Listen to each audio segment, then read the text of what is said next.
The rain hammered against the hotel windows as Caroline Hale, Davidson Logistics' most feared VP, stumbled alone through the parking lot, drunk, vulnerable, and abandoned by every colleague who claimed to respect her. When humble company driver Ethan Meyers found her there, soaked and shivering, he made a choice that would shatter the corporate hierarchy forever. One act of kindness was about to change two lives in ways neither could imagine.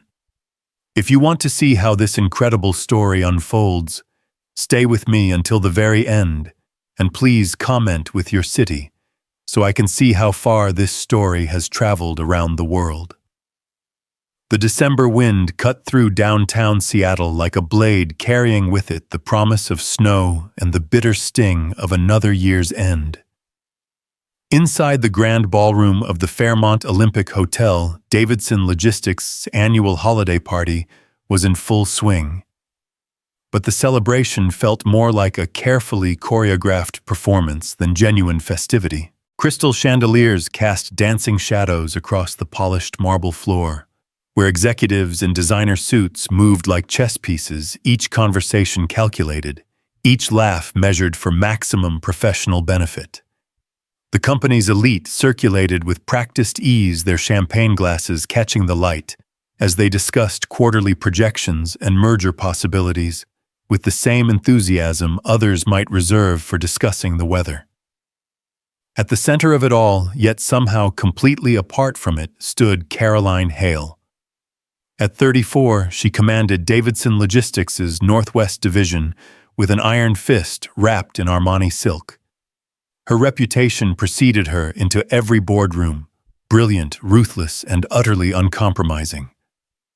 Tonight she wore a midnight blue dress that cost more than most people's monthly salary. Her dark hair pulled back in a severe chignon that emphasized the sharp angles of her face. She moved through the crowd like a shark through water, leaving ripples of nervous energy in her wake.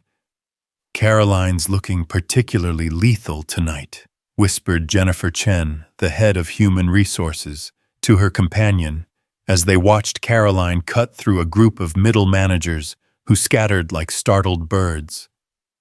"I heard she fired 3 people last week," came the hushed reply. "Right before Christmas, too. Stone cold." What they didn't see, what no one ever saw, was the way Caroline's hand trembled slightly as she lifted her wine glass, or how her smile never quite reached her eyes. They didn't notice how she stood just far enough from every group to avoid real conversation, or how she'd been refilling her glass with mechanical precision every 15 minutes since the party began. Caroline had perfected the art of being alone in a crowd of 200 people.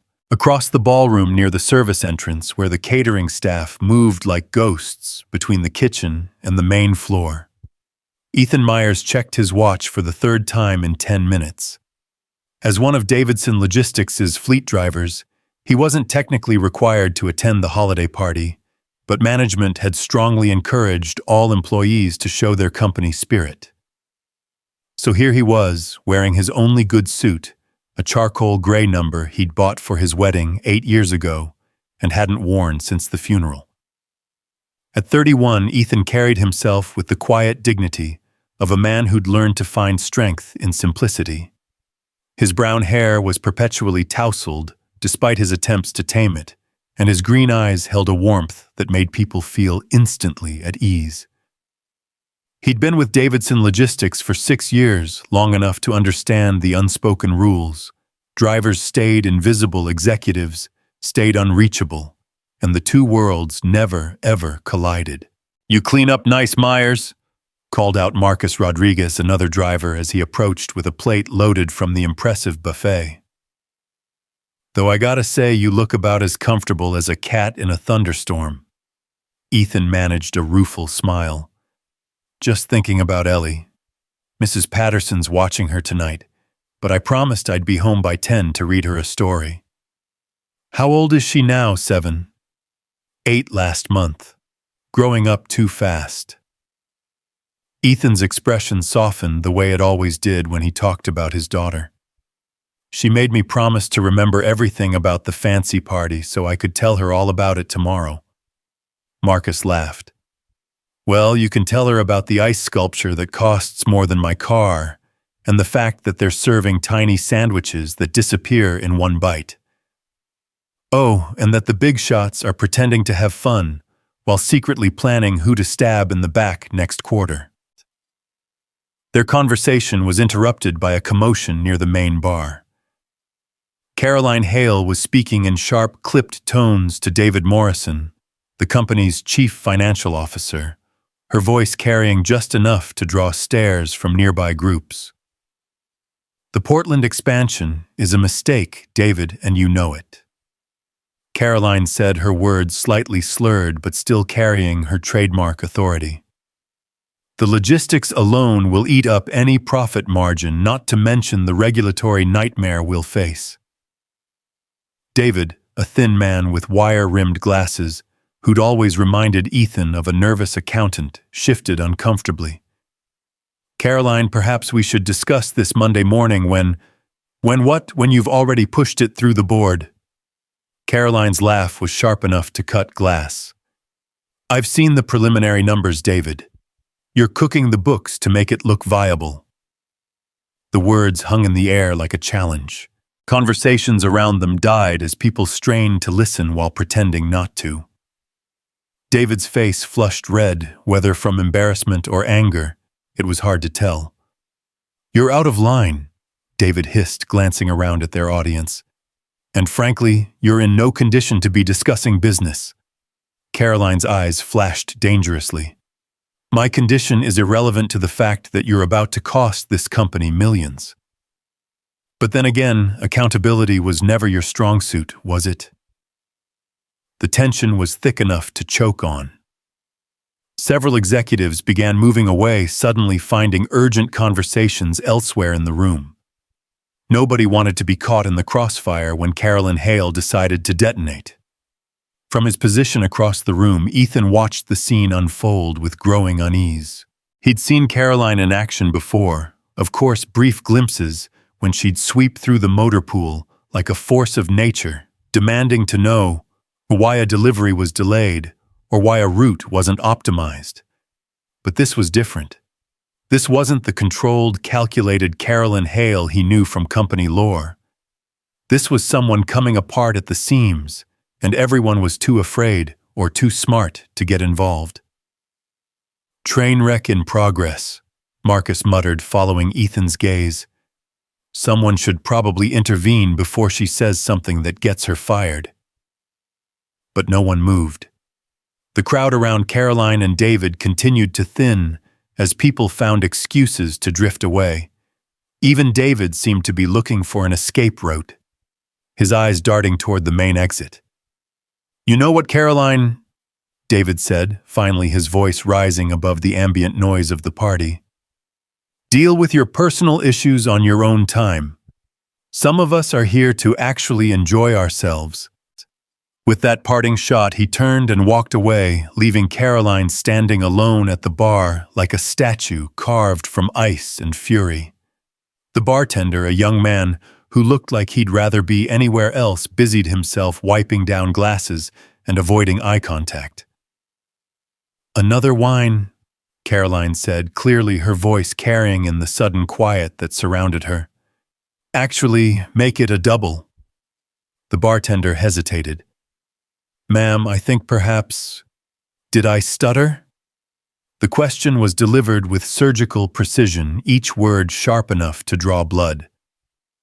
The wine appeared immediately. Caroline lifted it in a mock toast to the room at large, then drained half the glass in one smooth motion. A few people applauded awkwardly, unsure if it was a joke or a demonstration of self-destruction. Ethan found himself moving before he'd consciously decided to do so. Marcus grabbed his arm. Whoa, where are you going? Someone should check on her. Are you insane? That's Caroline Hale. She'd eat you alive just for looking at her wrong. Ethan paused, considering. Marcus was right, of course. Caroline Hale existed in a stratosphere so far above his pay grade that they might as well be different species. She probably didn't even know his name, despite the fact that he'd been driving for the company for 6 years. But as he watched her stand there, surrounded by 200 people and utterly alone, something in his chest tightened. It was the same feeling he got when Ellie had nightmares and tried to pretend she was fine, the same instinct that made him check on elderly neighbors during storms. "Maybe," he said quietly, "but that doesn't mean she deserves to be abandoned." Marcus released his arm with a shake of his head.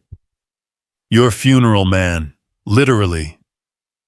Ethan made his way across the ballroom, weaving between clusters of executives who were already gossiping about Caroline's confrontation with David. The closer he got, the more he could see the cracks in her armor, the slight tremor in her hands, the way she gripped the wine glass like a lifeline, the forced straightness of her posture that screamed of someone trying desperately to maintain control. "Ms. Hale?" She turned toward him, and for a moment her mask slipped completely. Up close, he could see the exhaustion etched in the lines around her eyes, the way her lipstick had worn off from pressing her lips together too tightly, the faint smudge of mascara that suggested she'd been fighting tears. Then recognition flickered across her face, followed immediately by confusion. "You're—" She paused clearly, struggling to place him. "Ethan Meyers. I drive for the company. Fleet Services. The driver." She said it like she was solving a complex equation. "What do you want?" The question was delivered with less venom than he'd expected, more curiosity than hostility. Still, Ethan felt his courage wavering under her direct gaze. Carolyn Hale had eyes like a bird of prey, dark, intense, and completely unforgiving. "I just wanted to make sure you were okay." Caroline blinked as if the words didn't compute. "Okay. You seemed—" That is, the conversation with Mr. Morrison looked pretty heated. A bitter smile twisted Caroline's lips. Heated. That's one word for it. She took another sip of wine, studying Ethan over the rim of her glass. "You know, in 6 years of working here, you're the first person to ask me that question. I find that hard to believe. Do you—" Caroline's laugh held no humor. "Look around, Mr. Meyers. What do you see?" Ethan glanced around the ballroom. The party was still in full swing, but he noticed what Carolyn meant. Despite the crowd, despite the laughter and conversation, she stood in a bubble of isolation. People moved around her, but never approached. They watched her, but never engaged. "They're afraid of you," he said softly. "Good. Fear is respect in a business suit." But even as she said it, something in her expression suggested she wasn't entirely convinced of her own words. "Is it though, or is it just loneliness in a business suit?" The words hung between them like a bridge neither had expected to build. Caroline's eyes widened slightly, and for a moment Ethan thought he'd crossed a line so fundamental that she might actually strike him. Instead, she drained her wine glass and set it down on the bar with exaggerated care. "You know what, Mr. Meyers? You're absolutely right. It is loneliness. Bone-deep, soul-crushing loneliness, wrapped up in quarterly reports and performance reviews." She gestured vaguely at the room.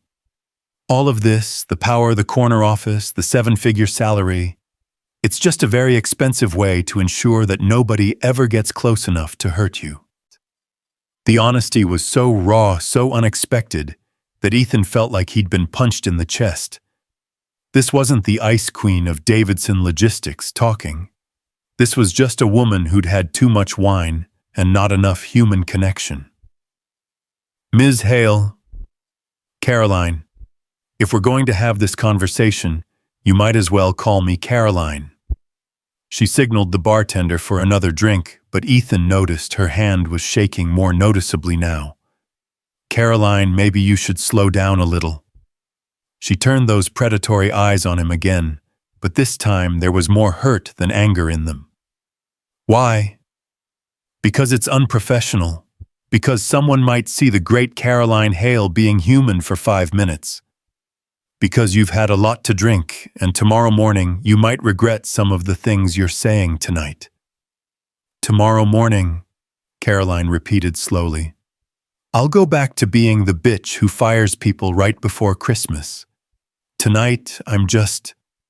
She gestured helplessly. I don't even know what I am tonight.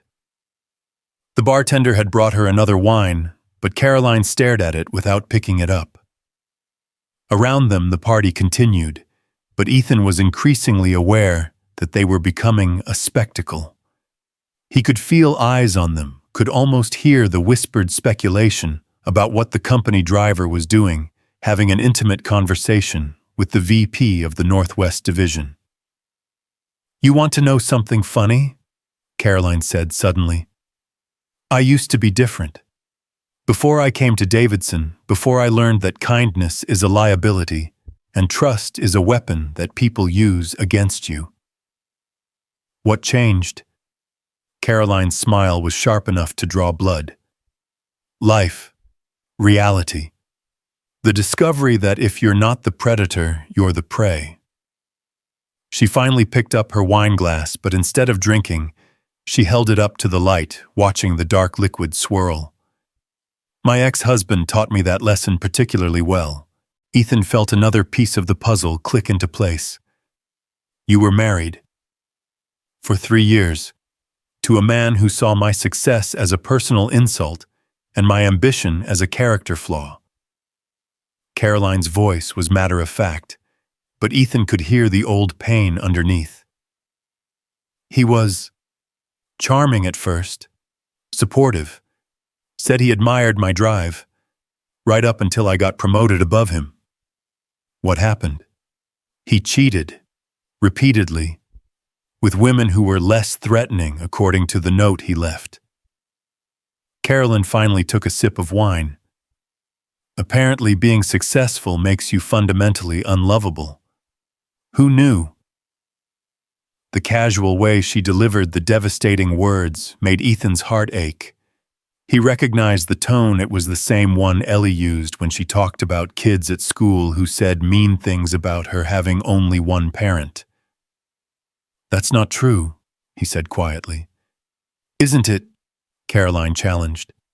Look around this room, Ethan. See anyone lining up to be my friend? See anyone who wants to get to know the real me? She gestured at the crowd with her wineglass. They want Caroline Hale, the corporate shark. They want the woman who can close deals and crush competition. They don't want Caroline who cries during sad movies and keeps a rescue cat named Mr. Whiskers. Despite everything, Ethan found himself smiling. Mr. Whiskers. A faint blush colored Caroline's cheeks. He's orange and he only has one eye and he's the most judgmental creature on the planet. Perfect company for someone like me. Someone like you. Someone who's forgotten how to be anything other than successful. Caroline set down her wineglass with sudden decisiveness. You know what, I think I need some air. She stood up from the bar stool and immediately swayed slightly. Ethan reached out instinctively to steady her, his hand touching her elbow. The contact seemed to shock them both. When was the last time someone had touched Caroline Hale without it being a calculated business gesture? I'm fine, she said quickly, but didn't pull away from his steadying hand. Of course you are. But maybe some fresh air would be good anyway. Caroline looked at him for a long moment, as if trying to solve a puzzle. Why are you being nice to me? The question was so genuinely bewildered that Ethan felt his chest tighten again. Because you're a human being who's having a rough night. That's it, no ulterior motive, no angle you're working. No angle, just kindness, I guess. Caroline stared at him like he'd spoken in a foreign language. I'd forgotten that existed. Together they made their way toward the ballroom's terrace doors. Ethan was acutely aware of the stares following them. The conversations that stopped as they passed the phones being discreetly pulled out to capture what would undoubtedly become tomorrow's office gossip. The terrace was mercifully empty, the December cold having driven most people back inside. Seattle's skyline stretched out before them, the Space Needle piercing the night sky like a steel prayer. The sound of the party became muffled behind the glass doors, replaced by the distant hum of traffic and the whisper of wind through the hotel's landscaping. Caroline leaned against the stone railing, breathing deeply of the sharp winter air. The cold seemed to sober her slightly, bringing some focus back to her eyes. "God, it's freezing," she said, but made no move to go back inside. Ethan shrugged out of his suit jacket and offered it to her without thinking. Caroline looked at it like it was a foreign object. "You don't have to. My daughter would never forgive me if I let a lady freeze to death while I stood there watching." Caroline accepted the jacket, pulling it around her shoulders. It was too big for her, but the warmth was immediate and welcome. "Your daughter, how old?" 8. "Her name's Ellie." "Just the two of you. Just the two of us." Ethan's voice carried the same matter-of-fact tone Caroline had used earlier. "Her mother died when she was 3. Cancer." Caroline turned to look at him fully, her expression shifting from casual interest to something deeper. "I'm sorry." "Thank you. It was hard. Still is sometimes. But Ellie's incredible. Stronger than I am most days." "You raise her alone?" Ethan nodded. "With help from neighbors and friends. Mrs. Patterson next door watches her when I work late, and there's a whole network of single parents at her school. We look out for each other." Caroline was quiet for a long moment, processing this information. "That sounds nice." "It is. Different from what I'd planned, but nice." Ethan leaned against the railing beside her, careful to maintain a respectful distance. "What about you? Any family in Seattle?" "My parents live in San Francisco. We talk maybe twice a year, usually when one of us needs something." Caroline's laugh was bitter. "They're very proud of my success, less thrilled with my personality. According to my mother, I've become too hard." "Have you?" The question seemed to catch Caroline off guard. She considered it seriously, staring out at the city lights. "I used to think hardness was strength," she said finally. "That if I could just be tough enough, smart enough, ruthless enough, I could control everything. Make sure I never got hurt again." Did it work? Too well.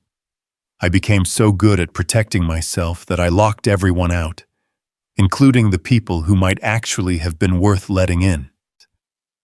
They stood in comfortable silence for a while, watching the city breathe below them. Despite the cold, despite the strangeness of the situation, Ethan found himself relaxing. There was something peaceful about this moment. Just two people having an honest conversation under the stars. "Can I ask you something?" Caroline said eventually. "Sure." "Why did you really come over to check on me, and don't say it's because I'm a human being having a rough night? There were plenty of other people at that party having rough nights." Ethan considered the question carefully. "My wife used to say that loneliness was the most dangerous disease in the world, that it killed more people than cancer or heart disease because it made people stop believing they mattered." He glanced at Caroline. "You looked like someone who'd forgotten she mattered." Caroline was quiet for so long that Ethan began to worry he'd said too much. When she finally spoke, her voice was barely above a whisper. "She sounds like she was a wise woman." "She was. She would have liked you, I think. Even the Ice Queen version. Especially the Ice Queen version. Sarah had a thing for people who built walls. She said it just meant they had something precious to protect." Caroline turned to study his profile in the dim light from the ballroom. "You really believe that?" "I believe everyone has something precious to protect. The question is whether they remember what it is." Before Caroline could respond, the terrace doors burst open, and David Morrison appeared flanked by two other executives. David's face was flushed with alcohol and anger, his earlier embarrassment having clearly fermented into something uglier. "Well, well," David said loudly, causing several people inside to turn and look. "Look what we have here. Caroline making friends with the help." The words hit the cold air like a slap. Ethan felt Caroline stiffen beside him, her entire demeanor shifting in an instant. The vulnerable woman who'd been sharing her pain disappeared, replaced by the corporate predator everyone feared. "Careful, David," Caroline said, her voice dropping to the dangerous register that made grown men reconsider their life choices. "Your insecurity is showing." "My insecurity?" David laughed, but there was no humor in it. "I'm not the one having a public breakdown and dragging random employees into it." "Mr. Morrison," Ethan said quietly, stepping slightly forward. "Maybe we should all just—" "Did I ask you to speak?" David snapped, turning his attention to Ethan. "You're a driver. Act like one." The dismissal was designed to humiliate, to put Ethan firmly back in his place in the corporate hierarchy. But before Ethan could respond, Caroline moved. She didn't raise her voice. She didn't need to. The fury radiating from her was so intense that it seemed to drop the temperature on the terrace by another 10 degrees. "You want to know what insecurity looks like, David?" Caroline asked, her words falling like individual ice cubes. "It looks like a middle-aged man who's so threatened by honest conversation that he has to resort to classist insults to feel powerful. Caroline, it looks like someone who's so terrified of being exposed as mediocre that he has to tear down anyone who shows basic human decency." Caroline took a step closer to David, and even drunk, even emotional, she was terrifying. "But most of all, it looks like a man who's about to discover exactly what happens when he disrespects someone I'm talking to." The threat hung in the air like a sword. David's face went from flushed to pale as he realized he'd crossed a line he couldn't uncross. Carolyn Hale's reputation for destroying careers wasn't just corporate legend, it was documented fact. "I think, said one of David's companions nervously, "that we should all just head back inside." David seemed to realize he was on dangerous ground, but his pride wouldn't let him back down completely. "This isn't over, Caroline." "No," Caroline agreed pleasantly. "It's not. But I think you'll find that you've significantly overestimated your position in how this ends." David and his entourage retreated into the ballroom, but not before Ethan caught the look of pure hatred David shot in his direction. This wasn't over, not for any of them. Caroline was shaking with rage, her hands clenched into fists at her sides. The protective fury on her face was something to behold, and something that touched Ethan more deeply than he wanted to admit. "You didn't have to do that," he said quietly. "Yes, I did." Caroline turned to face him, her eyes still blazing. "Nobody talks to you like that. Nobody." "Caroline, do you know what he just did? He just showed everyone in that room exactly who he really is. And he did it because he was angry that someone was treating me like a human being instead of a corporate asset." The realization seemed to hit her all at once. Someone had stood up for her. Not because they wanted something from her, not because it was politically advantageous, but because it was the right thing to do. And she had returned the favor without hesitation. "Thank you," Ethan said simply. Carolyn nodded, then seemed to realize she was still wearing his jacket. She started to shrug it off, but Ethan stopped her. "Keep it. You're still cold." "I should go home," Caroline said suddenly, as if the confrontation had drained the last of her energy. "This party is over for me." "Do you have a ride?" Caroline laughed, but there was no humor in it. "My driver left hours ago. I was planning to call a cab." Ethan looked at her, swaying slightly on her feet, emotionally exhausted, facing a long ride home alone after what had clearly been one of the worst nights of her life. The decision made itself. "I'll drive you." "What?" "I'll drive you home.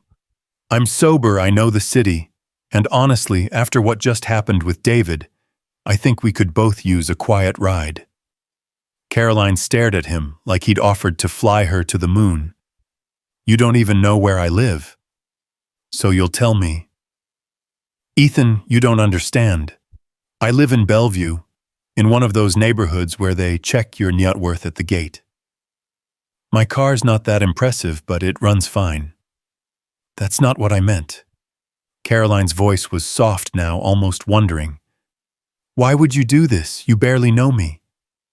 Ethan considered the question. Why was he doing this? It would have been easy to call her a cab to wish her well, and to disappear back into his world of invisibility and safety. Instead, he was offering to drive the most powerful woman at Davidson Logistics home to her mansion, knowing that tomorrow everyone would be talking about it. "Because," he said finally, "sometimes the right thing to do is also the simplest thing to do, and leaving you alone right now doesn't feel right." Caroline was quiet for a long moment, studying his face in the dim light. Finally, she nodded. "Okay, but I'm warning you, my house is ridiculous. You're going to think I'm everything that's wrong with corporate America." "I doubt that." They made their way back through the ballroom, which had somehow become even louder and more chaotic in their absence. Ethan was aware of every stare, every whispered comment, every phone discreetly pointed in their direction. By Monday morning, the story of Carolyn Hale leaving the party with one of the company drivers would be the stuff of legend. Caroline seemed oblivious to the attention, walking with the focused determination of someone trying very hard not to stumble. She stopped at the coat check to retrieve a black wool coat that probably cost more than Ethan's monthly rent, then followed him toward the exit. "Ms. Hale," called a voice behind them. They turned to see Jennifer Chen, approaching, her expression carefully neutral. "Leaving so early?" "Jennifer." Caroline's voice was glacially polite. "Yes, I have an early day tomorrow." Jennifer's eyes flicked to Ethan, then back to Carolyn. "Do you need me to call you a car?" "That won't be necessary. Mr. Meyers has graciously offered to give me a ride." If Jennifer was surprised by this revelation, she hid it well. "Of course. Well, have a good evening."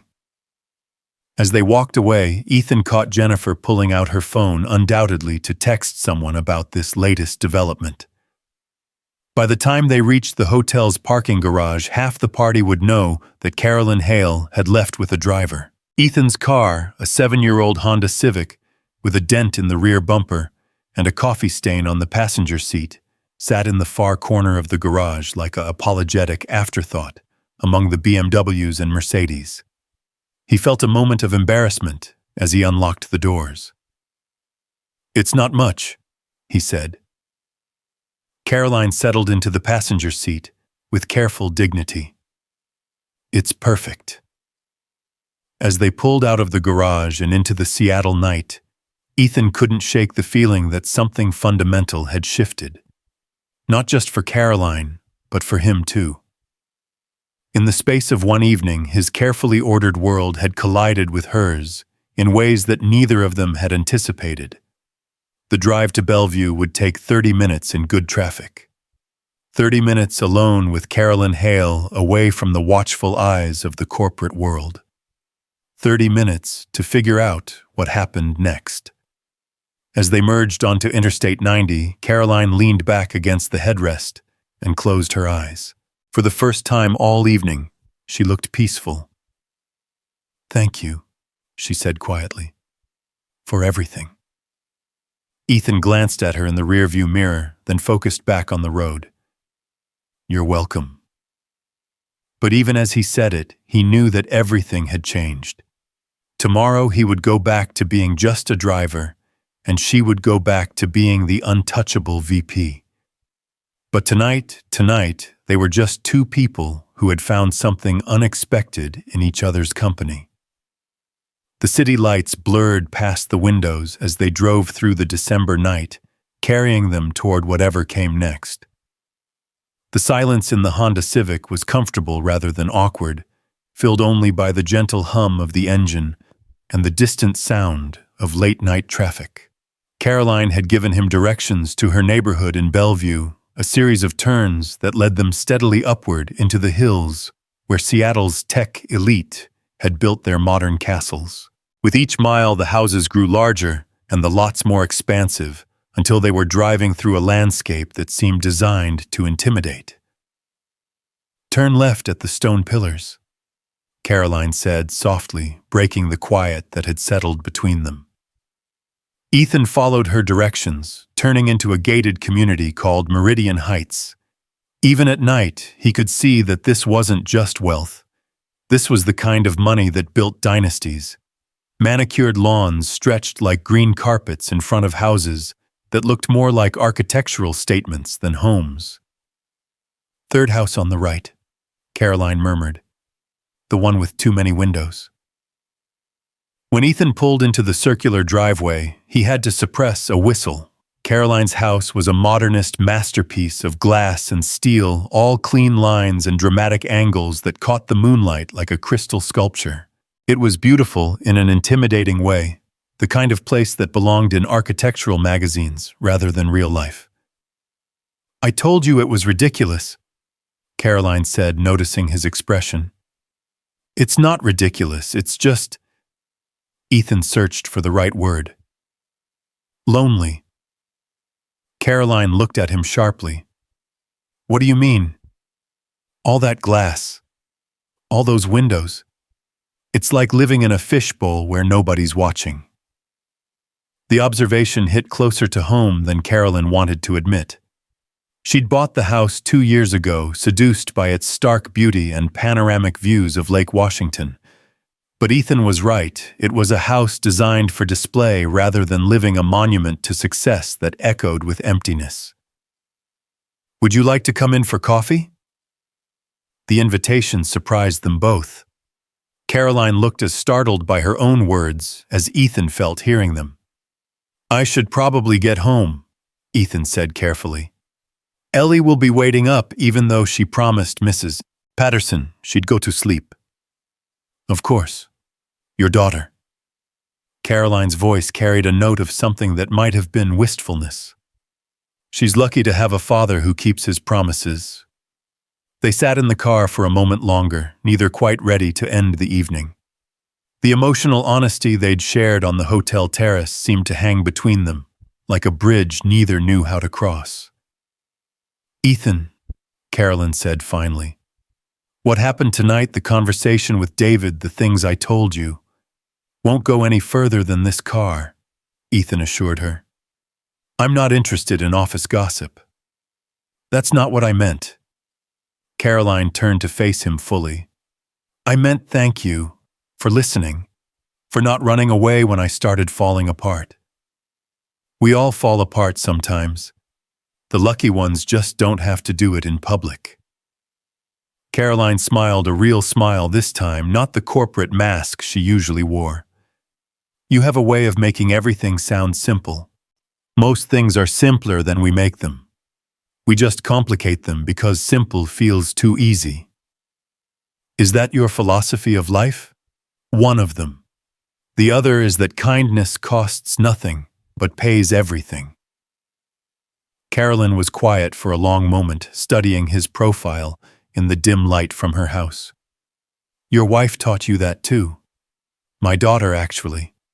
She reminds me every day that the world is only as complicated as we decide to make it." "I'd like to meet her someday," Caroline said impulsively, then immediately looked embarrassed by the admission. "Maybe you will," Ethan said gently. "She'd like you, I think. She has a soft spot for people who pretend to be tougher than they really are." Caroline laughed despite herself. "Is that what I'm doing? Pretending? Aren't we all most of the time?" Before Caroline could respond, her phone buzzed with a text message. She glanced at it, and her expression darkened. "David," she said grimly. "Already trying to do damage control." "What does he say?" Caroline read the message aloud. "Caroline, I think we should discuss tonight's events first thing Monday morning. Some conversations are better had in private." "That sounds ominous." "It's a threat," Caroline said flatly. "He's going to try to spin tonight as a breakdown on my part, questioning my judgment, my fitness for leadership." She looked at Ethan with genuine concern. "He might come after you, too. Try to make your job difficult." Ethan felt a chill that had nothing to do with the December air. He'd worked too hard to build stability for himself and Ellie to lose it now, because he'd tried to be kind to someone having a bad night. "Can he do that?" "He can try, but he'll have to go through me first." Caroline's voice carried the steel that had made her reputation. "And I don't lose fights, Ethan. Not when they matter." The protectiveness in her tone surprised them both. When was the last time Caroline Hale had gone to bat for someone else? When was the last time she'd cared enough about another person's welfare to make it her problem? "I can handle whatever he throws at me," Ethan said quietly. "I've been through worse." "I'm sure you have, but you shouldn't have to handle it alone." The promise hung between them unspoken but understood. Whatever came next, they would face it together. Caroline gathered her purse and Ethan's suit jacket, which she was still wearing. "I should give this back to you. Keep it for now. You can return it Monday." "Monday?" Caroline seemed to be testing the word. "Everything goes back to normal Monday. Does it have to?" The question surprised them both. Caroline looked at him with something that might have been hope. "What are you suggesting?" "I don't know yet, but tonight felt different, important. It seems like a waste to pretend it never happened." Caroline nodded slowly. It did feel different, and she paused, then seemed to come to a decision. "Ethan, would you like to have lunch sometime? Somewhere away from the office where we can just talk?" "I'd like that very much." They exchanged phone numbers, a simple act that felt momentous given the gulf that typically separated their worlds.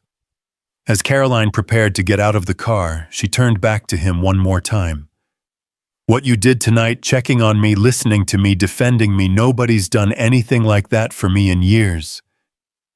"Then you've been spending time with the wrong people." "Maybe I have." Caroline smiled. "Drive safely, Ethan. Give my regards to Ellie." "I will." Ethan watched until Caroline had safely entered her house, lights blooming behind the wall of windows as she moved through the space. Then he pulled out of the circular driveway and began the journey back to his much smaller, much warmer world. The drive home gave him time to process what had happened. In the space of a few hours, his life had taken a turn he never could have anticipated. He'd connected with Caroline Hale, not the corporate legend, but the lonely woman underneath.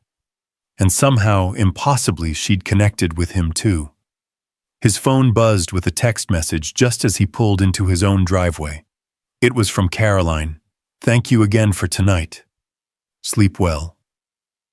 He texted back, "You too. See you Monday." But as he sat in his car outside his modest rental house, Ethan wondered what Monday would actually bring. Would Caroline remember their conversation fondly, or would she wake up embarrassed by how much she'd revealed? Would David Morrison make good on his implicit threats? And what exactly had he gotten himself into by crossing the invisible lines that kept drivers and vice presidents in separate worlds? The questions followed him as he quietly let himself into his house, checked on a sleeping Ellie, and finally collapsed into his own bed. But underneath the uncertainty was something he hadn't felt in a long time, the electric anticipation of possibility. Monday morning arrived gray and drizzling, Seattle's winter sky hanging low over the city like a wool blanket. Ethan arrived at Davidson Logistics' downtown headquarters an hour earlier than usual, partly from nervousness and partly because he wanted to check his schedule before the building filled with people who might have heard about Saturday night. The motor pool was located in the basement of the 40-story building, a concrete cavern filled with company vehicles and the smell of motor oil. It was Ethan's domain, unglamorous but honest work that let him provide for Ellie while maintaining a schedule that allowed him to be present for the important moments in her life. "Well, well," called Marcus Rodriguez as Ethan entered the dispatch office. "If it isn't Mr. Social Butterfly himself." Ethan's stomach dropped. "What do you mean? Come on, man. You think word wouldn't get around half the companies talking about you and the Ice Queen leaving the party together?"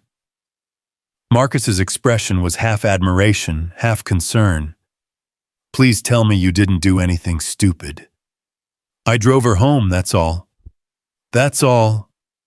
Marcus laughed. "Dude, you drove Caroline Hale home. That's like saying you just climbed Everest." Before Ethan could respond, their supervisor, Bill Henderson, emerged from his office with a clipboard and a frown. Bill was a decent man in his 50s who'd worked his way up from driver to fleet manager through 25 years of keeping his head down and avoiding corporate politics. "Meyers," Bill said without preamble, "I need to see you in my office." The tone sent a chill down Ethan's spine. Marcus shot him a sympathetic look as he followed Bill into the cramped office that served as the motor pool's administrative center. "Close the door," Bill said, settling behind his desk with obvious discomfort. Ethan did as instructed, then sat in the single chair across from Bill's desk. The silence stretched between them like a taut wire. "Want to tell me what happened Saturday night?" Bill asked finally. "I gave a colleague a ride home from the company party. Nothing more, nothing less." "A colleague." Bill's tone was carefully neutral. "Is that what we're calling Caroline Hale now? She's an employee of Davidson Logistics, same as me." "Ethan, don't be naive. Caroline Hale could buy and sell this entire motor pool without checking her bank balance. She's not same as you, and pretending otherwise is going to get you in trouble."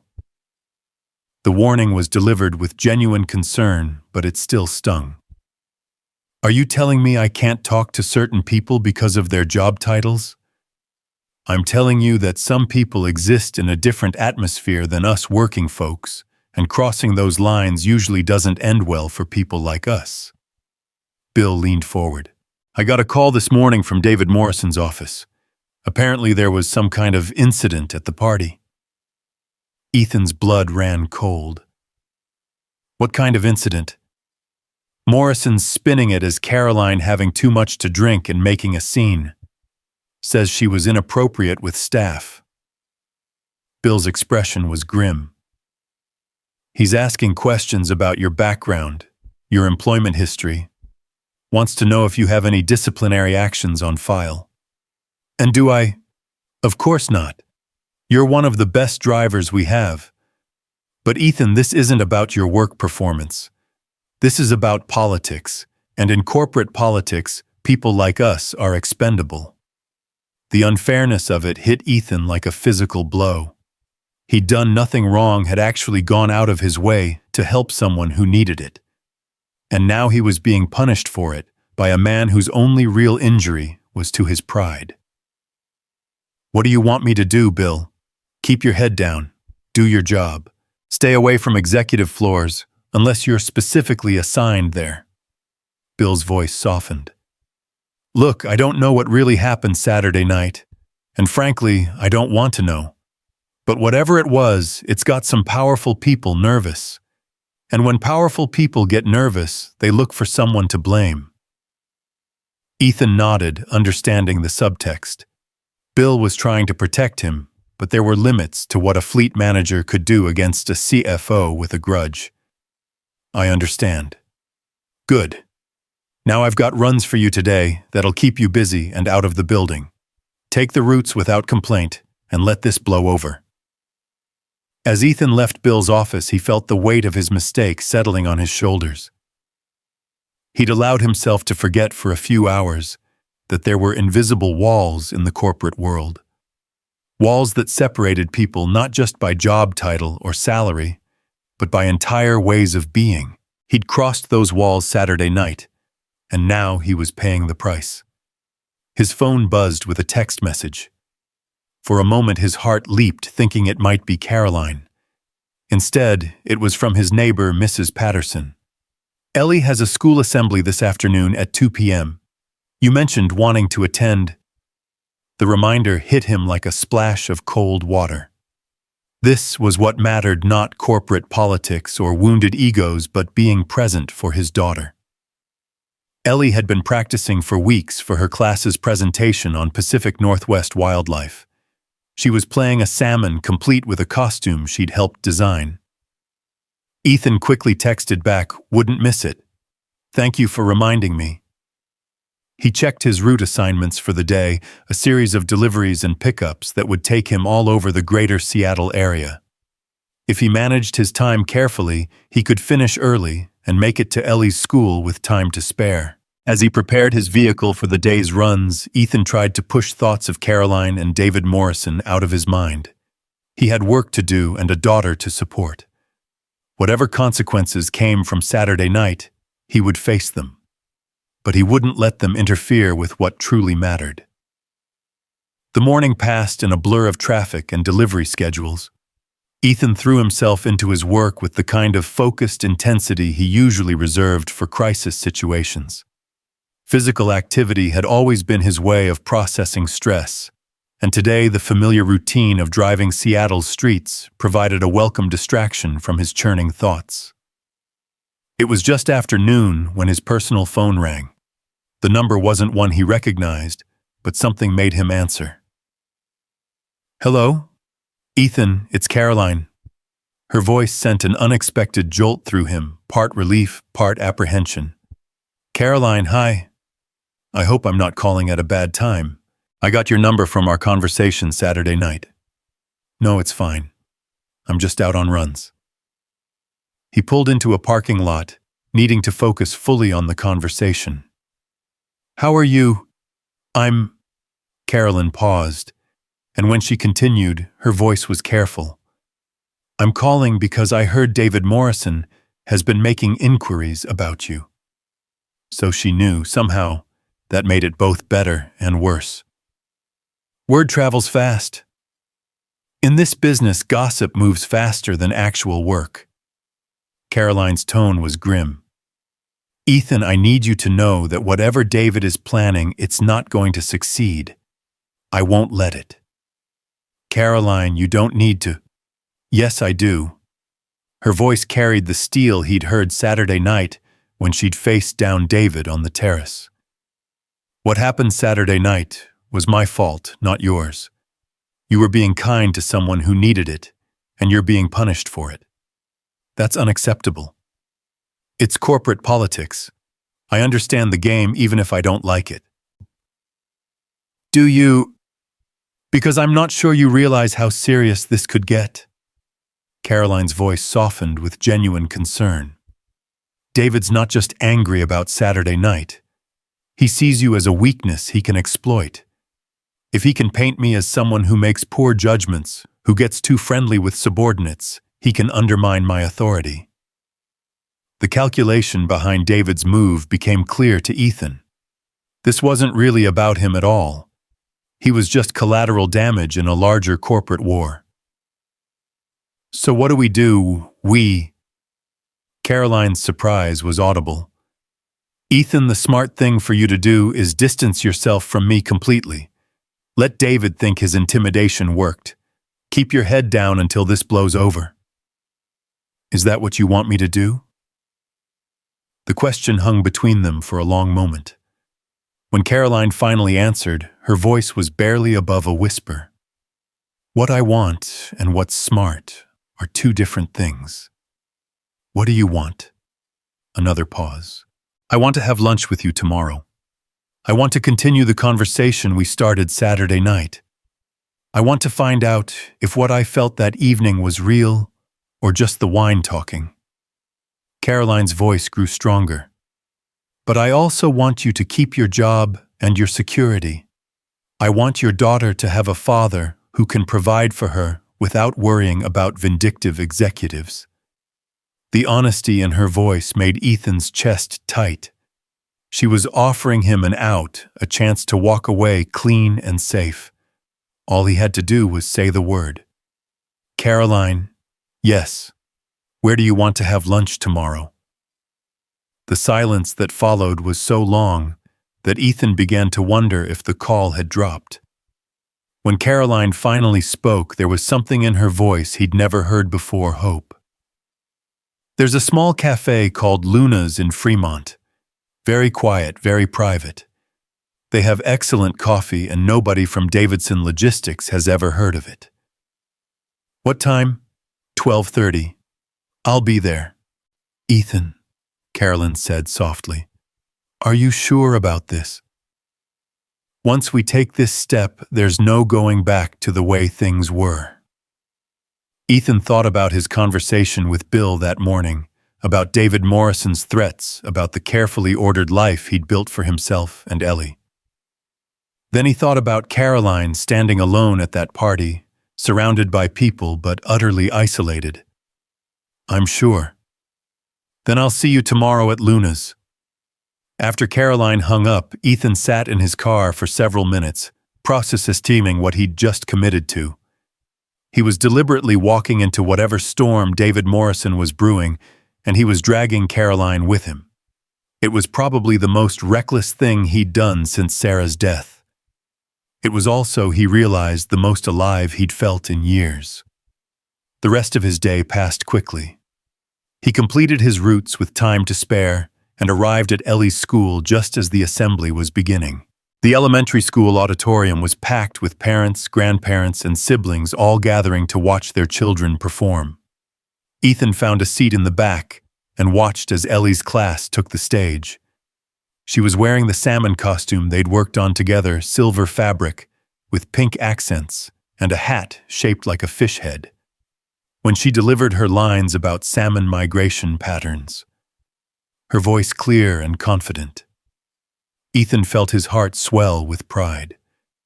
This was what mattered. This moment. This little girl who depended on him. This simple joy of watching her shine. Whatever happened with Caroline and David Morrison, whatever consequences followed from his choices, he would not let them touch this part of his life. After the assembly, Ellie ran to him with the unbridled enthusiasm that only 8-year-olds could muster. Did you see me, Dad? Did you see my part about swimming upstream? I saw everything. You were amazing. Ethan swept her into a hug, breathing in the familiar scent of her strawberry shampoo. I'm so proud of you. Mrs. Chen said my costume was the most realistic one in the whole class. Ellie pulled back to look at him seriously. Did you really think it looked like a real salmon? The most realistic salmon I've ever seen. As they walked hand in hand toward his car, Ellie chattered excitedly about the assembly, her classmates' performances, and the cookies they'd had afterward. The normalcy of it grounded Ethan in a way that nothing else could. Dad, Ellie said, as he buckled her into her car seat. You look different today. Different how? I don't know, like you're thinking about something important. She studied his face with the intense focus children brought to reading adult emotions. Is everything okay? Ethan considered how to answer. Ellie was smart enough to sense when something was wrong, but he'd always tried to shield her from adult complications whenever possible. Everything's fine, sweetheart.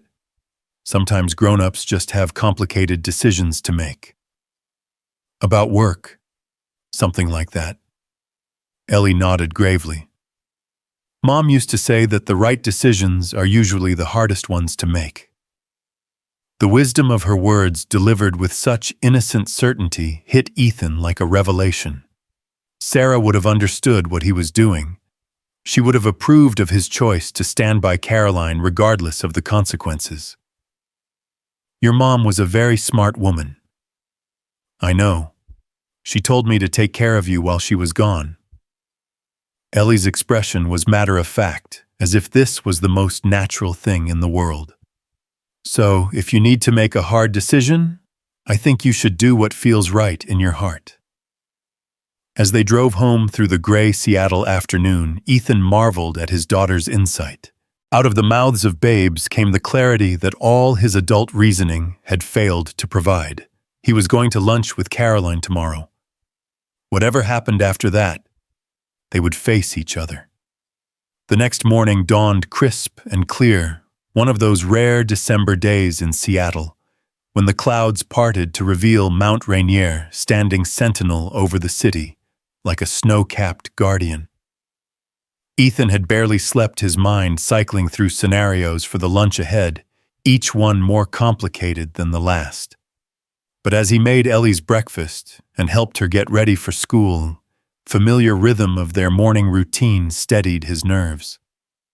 "You're making my eggs differently," Ellie observed, studying her plate with the scientific intensity she brought to everything that caught her interest. "Am I?" Ethan looked down at the scrambled eggs, which were indeed fluffier than usual. Apparently nervous energy translated into more vigorous whisking. "They're better this way. You should be nervous more often." Ethan nearly choked on his coffee. "What makes you think I'm nervous?" "You've checked your phone 17 times since we sat down," Ellie said matter-of-factly. "And you put salt in your coffee instead of sugar." He looked down at his mug, realizing she was right. The bitter taste he'd attributed to cheap coffee was actually his own distraction, made manifest. "You're very observant. Mom always said that watching people is like reading a book, except the words are in their faces and how they move." Ellie took another bite of eggs. "So who are you having lunch with?" The question caught him off guard. "What makes you think I'm having lunch with someone?" "Because you keep checking your phone like you're waiting for something important. And you asked Mrs. Patterson if she could pick me up from school today instead of just after care." Ellie's logic was unassailable. "Plus, you're wearing your good shirt." Ethan glanced down at the navy blue button-down he'd chosen that morning.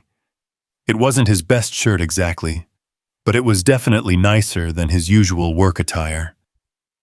"I'm having lunch with a colleague from work," he said carefully. "The lady from the party." Ethan's fork paused halfway to his mouth. "How do you—" "Mrs. Patterson told Mrs. Rodriguez, and Mrs. Rodriguez told her daughter Sophia, and Sophia sits next to me in math class." Ellie's grin was mischievous. "She said you drove home a very important lady, and that everyone at work is talking about it." The efficiency of the neighborhood gossip network never ceased to amaze him. Within 48 hours, his personal business had been dissected and analyzed by every parent, babysitter, and 8-year-old within a 3-block radius. "It's not as exciting as it sounds," Ethan said weakly. "Sophia thinks you might marry her and become rich." Ellie's tone suggested she found this possibility both amusing and unlikely. "I told her that would be silly, because you don't even know if she likes ice cream." "Ice cream. Mom always said you should never marry someone unless you know what kind of ice cream they like, because that tells you about their soul." Ellie finished her eggs with obvious satisfaction. "What kind does the lady like?" "I don't know." "Then you better find out today." As Ethan drove Ellie to school, her innocent wisdom echoed in his mind. What did he really know about Caroline beyond her professional reputation and the glimpses of vulnerability she'd shown Saturday night? They were about to have lunch together like normal people, but were they normal people? Could they be? The morning at work passed in a haze of routine deliveries and mounting anticipation. Ethan found himself checking the clock obsessively, each minute crawling by with excruciating slowness. Bill Henderson had assigned him routes that kept him well away from the main building, a tactical decision that both men understood without discussing. At 11:30, Ethan parked the company vehicle and walked 2 blocks to where he'd left his personal car. The lunch was technically during his break time, conducted away from company property, but he wasn't taking any chances of giving David Morrison additional ammunition. Luna's Cafe occupied the ground floor of a converted Victorian house in Fremont, one of Seattle's quirkier neighborhoods.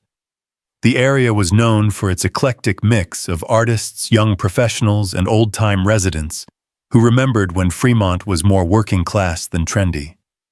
The cafe itself was exactly as Caroline had described, small, intimate, and decidedly non-corporate.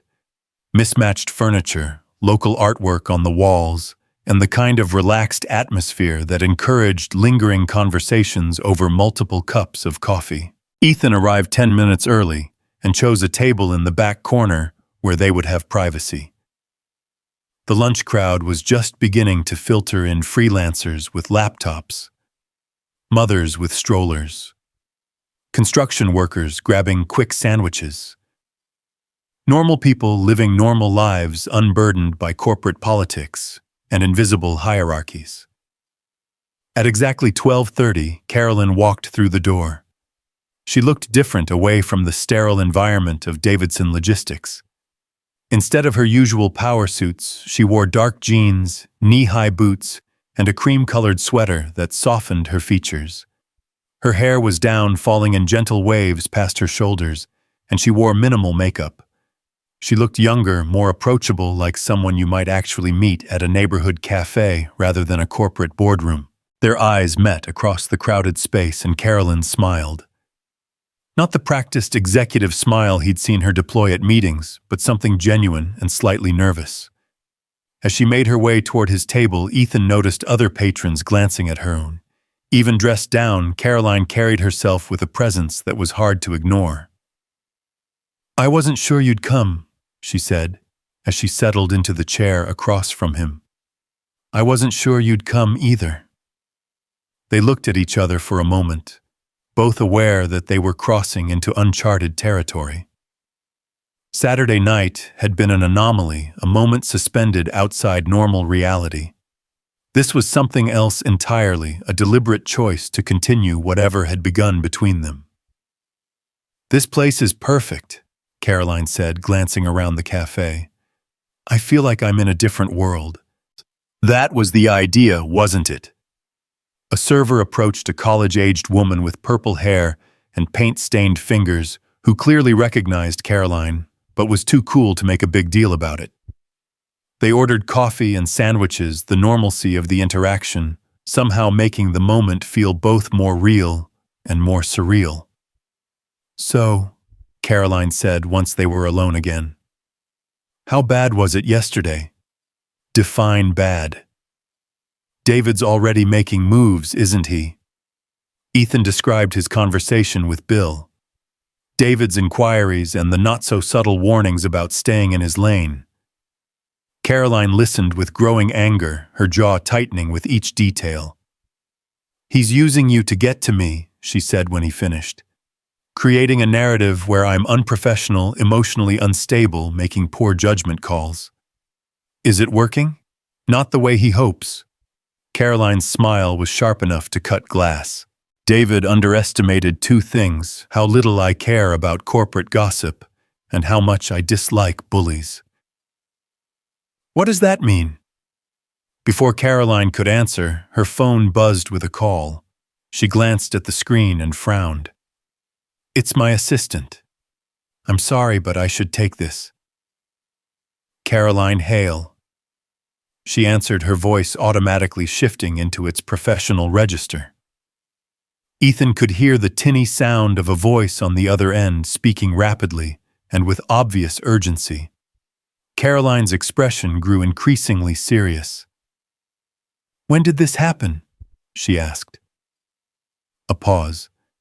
"No, cancel my 2 o'clock. Reschedule the board prep for tomorrow morning." Another pause. "And Helen, make sure David Morrison knows I want to see him in my office at 4:30 sharp." She hung up and looked at Ethan with a mixture of determination and regret. "Crisis?" he asked. "The Portland expansion project, the one David and I argued about Saturday night. The preliminary environmental impact study just came back, and it's worse than I thought. We're looking at potential regulatory violations that could cost the company not just millions, but its reputation. The same project you said was a mistake. The very same. And in about 3 hours, I'm going to walk into David Morrison's office with documentation that proves I was right." Caroline's expression was grim. "This changes everything, Ethan. If I can demonstrate that David pushed through a project despite obvious red flags, it won't matter what gossip he spreads about my personal life." The implications were staggering. David had been so focused on undermining Caroline through office politics that he'd left himself vulnerable on actual business grounds. "What do you need from me?" The question seemed to surprise Caroline. "Nothing. This is my fight now." "Is it because it seems like we're all caught up in the same mess?" Caroline studied his face, looking for something.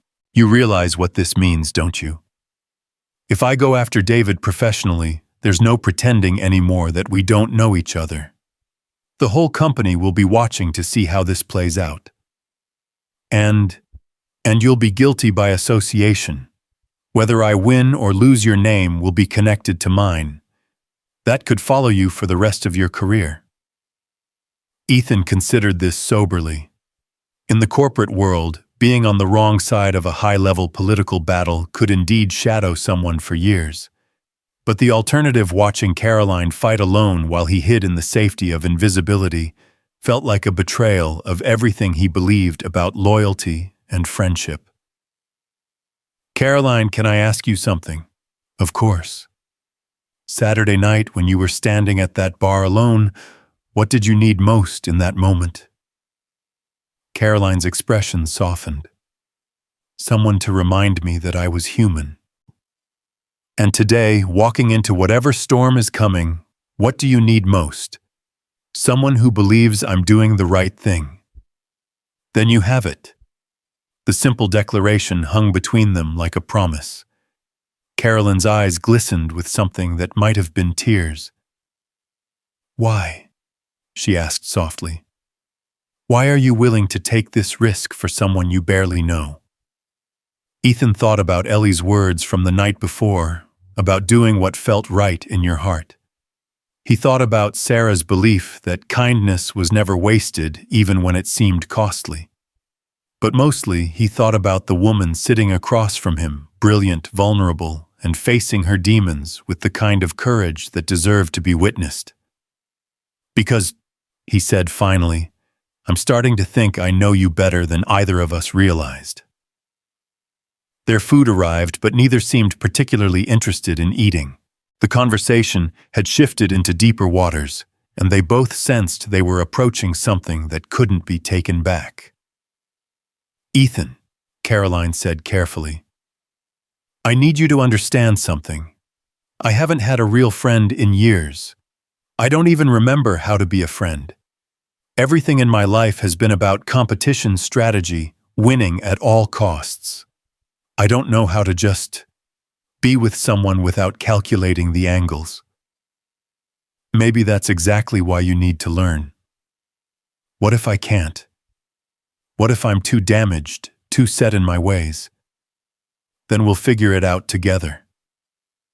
Caroline was quiet for a long moment, staring out the cafe's front window at the street beyond. When she finally spoke, her voice was barely above a whisper. "I haven't felt this scared in years." "Scared of what?" "Of hoping, of trusting, of believing that someone might actually see me, really see me, and not run away." The vulnerability in her admission made Ethan's chest tight. He reached across the table and gently touched her hand, the first time they'd made physical contact since that night on the hotel terrace. "I'm not running anywhere." Caroline looked down at their joined hands, then back up at his face. "You say that now, But you don't know what it's like to be in my world. The pressure, the politics, the constant calculation of every word and gesture. It changes you. It changed me into someone I'm not sure I like very much. Then maybe it's time to change back. Is it that simple? Most things are simpler than we make them. Ethan repeated his philosophy from Saturday night. The question is whether you're brave enough to try simple for a while. Caroline smiled through what were definitely tears now. You make it sound like courage instead of weakness. Maybe vulnerability is the highest form of courage. They sat in comfortable silence for a few minutes, hands still joined across the small table. Around them, the cafe hummed with ordinary life conversations about weekend plans, debates over local politics, the gentle clatter of dishes and coffee cups. It was everything Caroline's corporate world wasn't unguarded, genuine human. I have to ask, Caroline said eventually, what kind of ice cream do you like?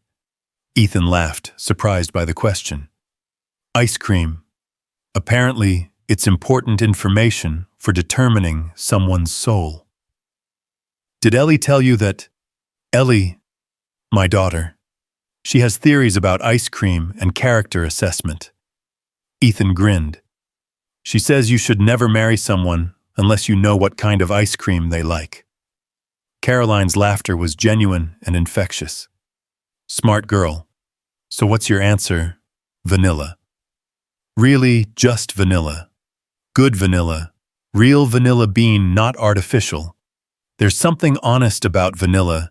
It doesn't try to be anything other than what it is. Caroline nodded approvingly. That actually does say something about your soul. What about you? Chocolate chip cookie dough. Complicated, slightly chaotic, but ultimately comforting. That's remarkably accurate. They finally began eating their sandwiches, the conversation flowing more easily now that some of the tension had been released. Caroline asked about Ellie, her school, her interests, her personality. Ethan found himself sharing stories he rarely told anyone, moments of 8-year-old wisdom and pure joy that had sustained him through the difficult years after Sarah's death. She sounds amazing, Caroline said. I'd really like to meet her sometime if that would be okay. She'd like that too. She's already planning to interrogate you about your ice cream preferences. I think I can handle that. As they talked, Ethan began to see glimpses of who Carolyn had been before corporate life had taught her to armor herself against the world. She was funny, curious, surprisingly well-read beyond business literature. She knew about art and music, had traveled extensively, spoke 3 languages. But more than that, she listened, really listened, in a way that suggested genuine interest rather than strategic information gathering. You know, Carolyn said, as they finished their meal, I can't remember the last time I had a conversation this long without someone wanting something from me. What do you mean? Every interaction in my world is transactional. People talk to me because they want a promotion or a favor or access to information. Even social conversations are usually about positioning for advantage. Caroline's expression was thoughtful. But you're not angling for anything, are you? Just your company. That's a first. Caroline's phone buzzed with a reminder about her afternoon appointments. The real world was intruding on their bubble of normalcy, demanding that she return to being the Carolyn Hale who could make or break careers with a word. I should go, she said reluctantly. I need to prepare for my meeting with David. What will you tell him? The truth. That his Portland project is a disaster waiting to happen, and that I have the documentation to prove it. Caroline's expression hardened into something formidable. And that if he wants to play politics with people's careers, he better make sure his own house is in order first. Be careful, Caroline. Cornered animals are dangerous. So are protective ones. They stood to leave, and Caroline hesitated for a moment before speaking again. Ethan. What happens now? I mean, after today, after whatever confrontation is coming, what happens to us? It was the question they'd both been avoiding, the elephant in the room that made everything else seem simple by comparison. They lived in different worlds, moved in different circles, faced different challenges. But the connection between them was real, undeniable, and growing stronger with each conversation. I don't know, Ethan admitted. But I'd like to find out. Even if it gets complicated. Especially if it gets complicated. The best things usually are. Caroline smiled, not the corporate mask this time, but something real and hopeful and a little bit scared. Can I call you tonight after the meeting with David? I'll be waiting. They walked out of the cafe together, parting ways on the sidewalk, like any two people who'd shared lunch and good conversation. But as Ethan watched Caroline walk toward her car, he knew that nothing would ever be quite the same again. The afternoon crawled by with excruciating slowness. Ethan threw himself into his remaining deliveries, but his mind kept drifting to Caroline and whatever confrontation was unfolding in the corporate towers downtown. He found himself checking his phone obsessively, hoping for updates that he knew wouldn't come until evening. At 3:45, he picked up Ellie from school. She chattered excitedly about her day, her teacher's announcement about the upcoming winter break, and her plans for the weekend. Her innocent enthusiasm was exactly what Ethan needed to ground himself in what truly mattered. "How was lunch with the important lady?" Ellie asked as they drove home. "It was nice. We talked about work and life and ice cream preferences." "Did you find out what kind she likes?" "Chocolate chip cookie dough." Ellie considered this seriously. "That's a good choice. Complicated but fun. I think I like her already." "You haven't even met her yet." "I can tell from her ice cream choice. Plus you're smiling different." "Smiling different. Like when you talk about Mom. Happy, but also a little scared." The observation was so perceptive that it took Ethan's breath away. His 8-year-old daughter had recognized something in his expression that he was barely willing to admit to himself. "Is that okay?" he asked. "The smiling different." Ellie thought about it with the gravity she brought to all important questions. "Mom always said that being happy and scared at the same time meant you were doing something brave. So I think it's very okay." That evening, after Ellie was in bed with her required story and extra glass of water, Ethan sat in his living room with his phone in hand, waiting for Caroline to call. The house felt particularly quiet, filled with the kind of anticipatory silence that preceded significant news. When the phone finally rang at 8:30, Ethan answered on the first ring. "How did it go?" Caroline's laugh was tired but triumphant. "Better than I expected. David walked into my office expecting to intimidate me about our lunch today and walked out facing a potential investigation into his oversight of the Portland project." "What happened exactly?" I laid out the environmental impact report, the regulatory concerns, and the financial projections that he'd conveniently ignored in his rush to push the project through. Then I asked him if he wanted to explain to the board why he'd prioritized personal vendettas over due diligence. And he got very quiet very quickly.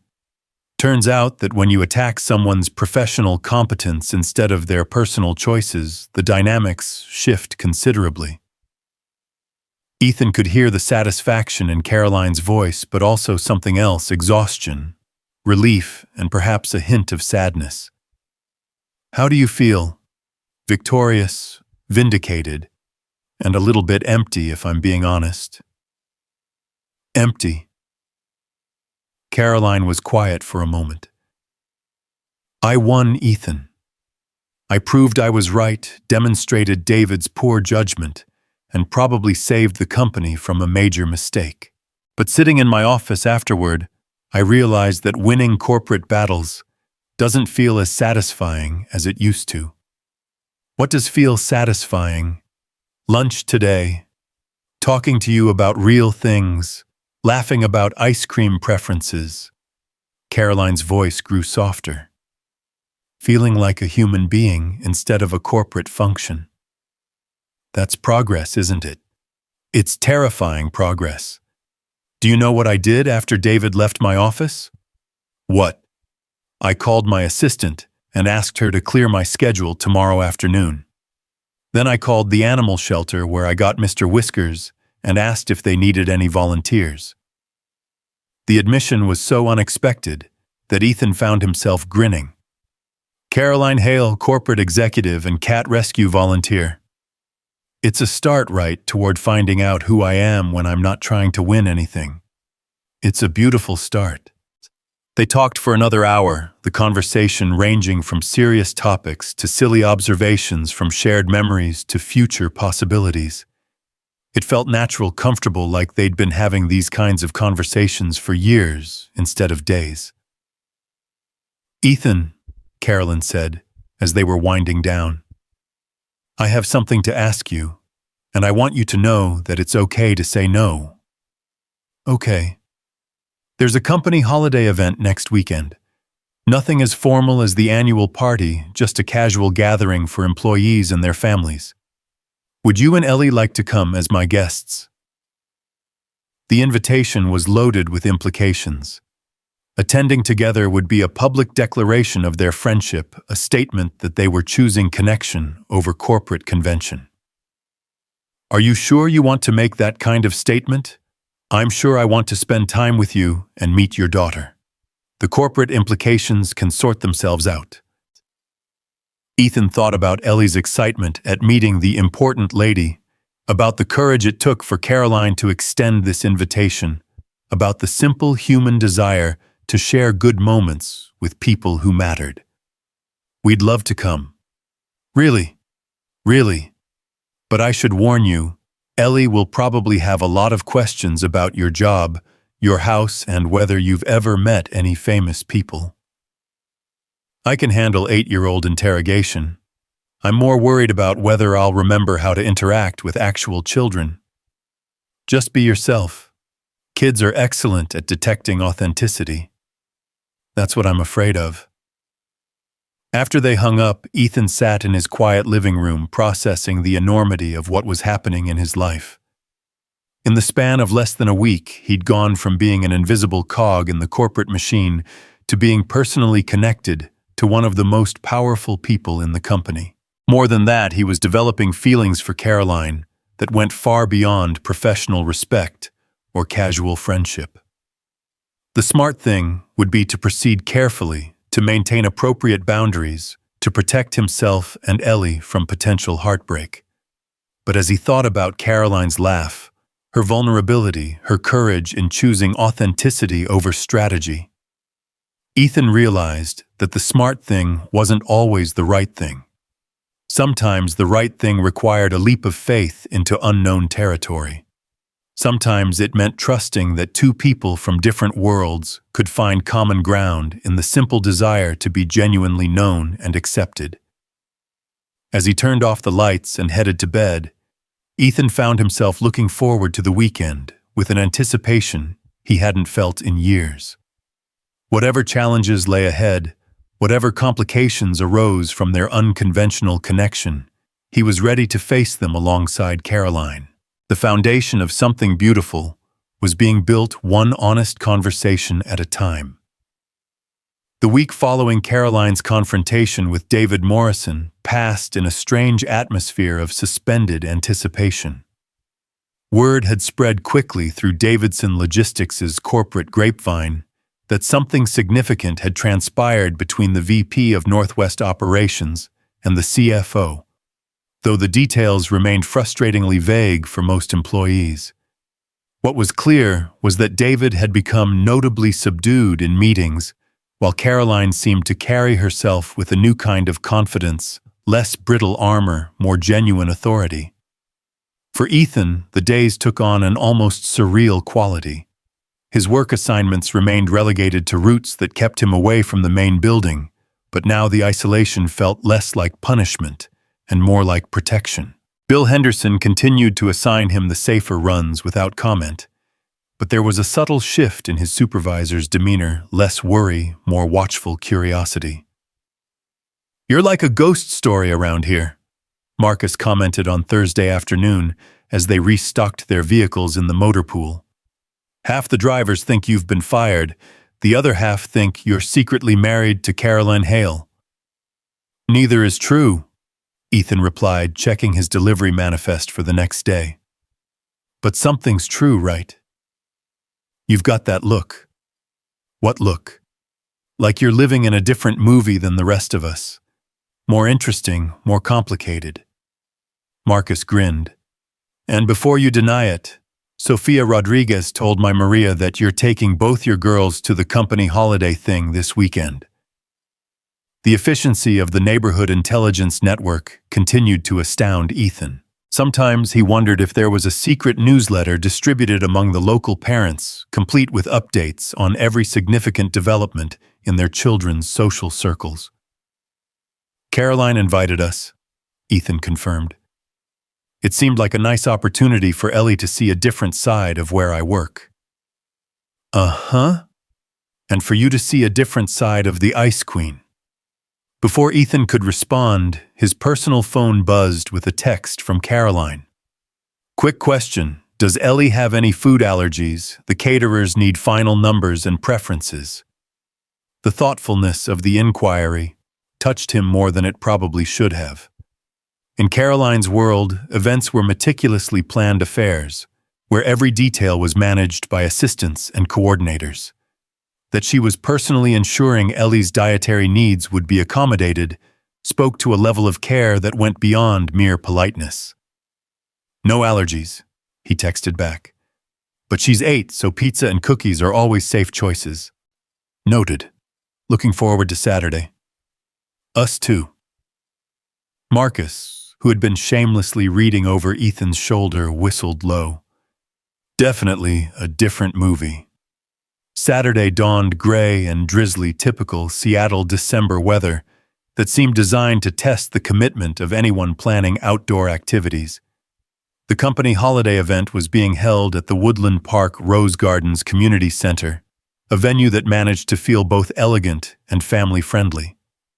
Caroline had explained that it was deliberately chosen to be more inclusive than the formal hotel gatherings that traditionally catered only to executives and their spouses. Ellie had spent the morning in a state of barely contained excitement, changing outfits 3 times, before settling on her favorite dress, navy blue with tiny white flowers worn with tights, and the black Mary Jane shoes she saved for special occasions. She'd also insisted on bringing a small wrapped gift, explaining that it was impolite to attend a party without offering something to the hostess. "What did you get her?" Ethan asked as he helped her into her coat. "It's a secret, but I made it myself, so it's extra special." The drive to the community center gave Ethan time to process his own nervous anticipation. This would be the first time he and Caroline appeared together at a company function as anything other than chance encounters. More importantly, it would be Ellie's first meeting with the woman who had become increasingly significant in his thoughts over the past week. "Are you worried about me embarrassing you?" Ellie asked from the back seat, demonstrating her uncanny ability to read his mood. "Never. You're incapable of embarrassing anyone." "Good. Because I practiced my polite conversation topics with Mrs. Patterson, and she says I'm very sophisticated for my age." "What kind of polite conversation topics?" "Art books, travel, and whether she's ever been to Disney World." Ellie's tone suggested these were obviously the building blocks of any meaningful adult interaction. "Oh, and I'm going to ask her about her cat." "How do you know she has a cat?" "You mentioned Mr. Whiskers when you were telling me about the ice cream conversation. He sounds very dignified." The community center's parking lot was already filling with cars when they arrived. Ethan recognized several vehicles belonging to Davidson Logistics employees, though the mix was notably more diverse than the usual executive gatherings. Families with children, couples of various ages, and single employees all seemed to be converging on the building, with the relaxed energy of people attending an actual celebration rather than a corporate obligation. Inside, the space had been transformed with tasteful decorations that managed to feel festive without being overwhelming. Round tables were scattered throughout the main room, each topped with simple centerpieces of winter greenery and white lights. A buffet table along one wall offered an impressive spread that clearly took into account the diverse tastes of both adults and children. At the far end of the room, a small area had been set up with activities for kids face painting a craft station and what appeared to be a magic show staging area. "This is really nice," Ellie whispered, taking in the scene with wide eyes. "It doesn't look scary at all." Ethan understood what she meant. Corporate events, even family-friendly ones, often carried an undercurrent of performance and hierarchy that could be intimidating for outsiders. But this felt different, more genuine, more welcoming. "Ethan," Caroline's voice carried across the room, and they turned to see her approaching with a smile that seemed to light up her entire face. She wore a deep green dress that was elegant without being overly formal, her hair pulled back in a simple style that emphasized her features. But what struck Ethan most was her demeanor, relaxed genuinely, happy completely, unlike the corporate executive he'd first encountered. "Caroline, this is my daughter Ellie," Ethan said as she reached them. "Ellie, this is Ms. Hale." "Please call me Caroline," she said, crouching down to Ellie's eye level. "I've heard so many wonderful things about you." Ellie studied Caroline with the intense focus she brought to all new people, clearly conducting some internal assessment. After a moment, she smiled her full-wattage gap-toothed grin that had been known to melt the hearts of strangers. "You're prettier than I thought you'd be," Ellie announced. "Dad said you were important, and important people are usually more serious-looking." Caroline laughed, a genuine sound that drew approving glances from nearby families. "Thank you. That might be the nicest compliment I've received in years." "I brought you something," Ellie continued, producing the wrapped gift from her small purse. "It's not very big, but it's made with love, which Mrs. Patterson says is the most important ingredient." Caroline accepted the gift with obvious emotion, handling it like it was made of spun glass. "May I open it now?" "Yes, please. I want to see if you like it." Inside the wrapping was a small ornament, clearly handmade, consisting of a painted pine cone decorated with tiny beads and ribbon. It was the kind of craft project that 8-year-olds excelled at, charming in its imperfection and obvious care. "It's beautiful," Caroline said softly, and Ethan could see that she meant it. "Did you make this yourself?" "With help from my art teacher. The pine cone came from the big tree in our backyard, and I picked the colors to match winter." Ellie's explanation was delivered with the pride of someone sharing a masterpiece. "Dad says you have a big house, so I thought you might have room for one more decoration." "I have the perfect place for it," Caroline assured her. "Right where I can see it every day." The exchange was so natural, so genuinely warm, that Ethan felt something tight in his chest begin to relax. Whatever complications existed in the adult world of corporate politics and social expectations on this level, the simple human level of kindness, meeting kindness, everything felt right. "Would you like to see the activities area?" Caroline asked Ellie. "I think the magic show starts in about 20 minutes. Can we, Dad?" "Of course." As they made their way across the room, Ethan was aware of the attention they were drawing. Not the uncomfortable stares of scandal seekers, but the curious interest of colleagues seeing their typically reserved coworker in an entirely new context. Several people approached to say hello, and Caroline introduced Ethan and Ellie with obvious pleasure rather than obligation. "Caroline, I had no idea you were so good with children," commented Susan Walsh from Human Resources as they paused near the craft station. Neither did I, Caroline replied honestly. But Ellie makes it easy. At the craft table, Ellie immediately gravitated toward a project involving decorating picture frames with various embellishments. Carolyn sat beside her, and Ethan watched in amazement as two people from completely different worlds found common ground in the serious business of selecting the perfect sequins and stickers. "This is for my dad," Ellie explained, holding up a frame she was decorating with blue and silver accents. "He doesn't have enough pictures of us together in his office." "You have an office?" Carolyn asked Ethan. "More like a corner of the dispatch room with a desk and a filing cabinet." "Well, now it will be properly decorated," Carolyn said, helping Ellie position a particularly challenging sequin. "Every office should have family photos." "What about your office?" Ellie asked with the directness that only children could manage. "Do you have pictures of your family?" Caroline paused a small rhinestone halfway to the frame. "I don't have much family to take pictures of. Just my parents, and we don't see each other very often." "That's sad," Ellie said matter-of-factly. "Maybe you could take pictures with your friends instead." "I don't have many of those either." "Well, you have us now," Ellie declared with the absolute certainty of 8-year-old logic. "We could take a picture today, and then you'd have something for your office, too." The offer was delivered so casually, with such innocent generosity, that Caroline's eyes filled with tears. She looked across Ellie's head at Ethan, who nodded encouragingly. "I would like that very much," Caroline said. The magic show proved to be a hit with both children and adults. The magician, a jovial man in his 60s who clearly loved his craft, had the rare ability to entertain multiple age groups simultaneously. Ellie sat in the front row, completely enthralled, while Caroline and Ethan found seats just behind her. "She's incredible," Caroline whispered during one particularly impressive illusion.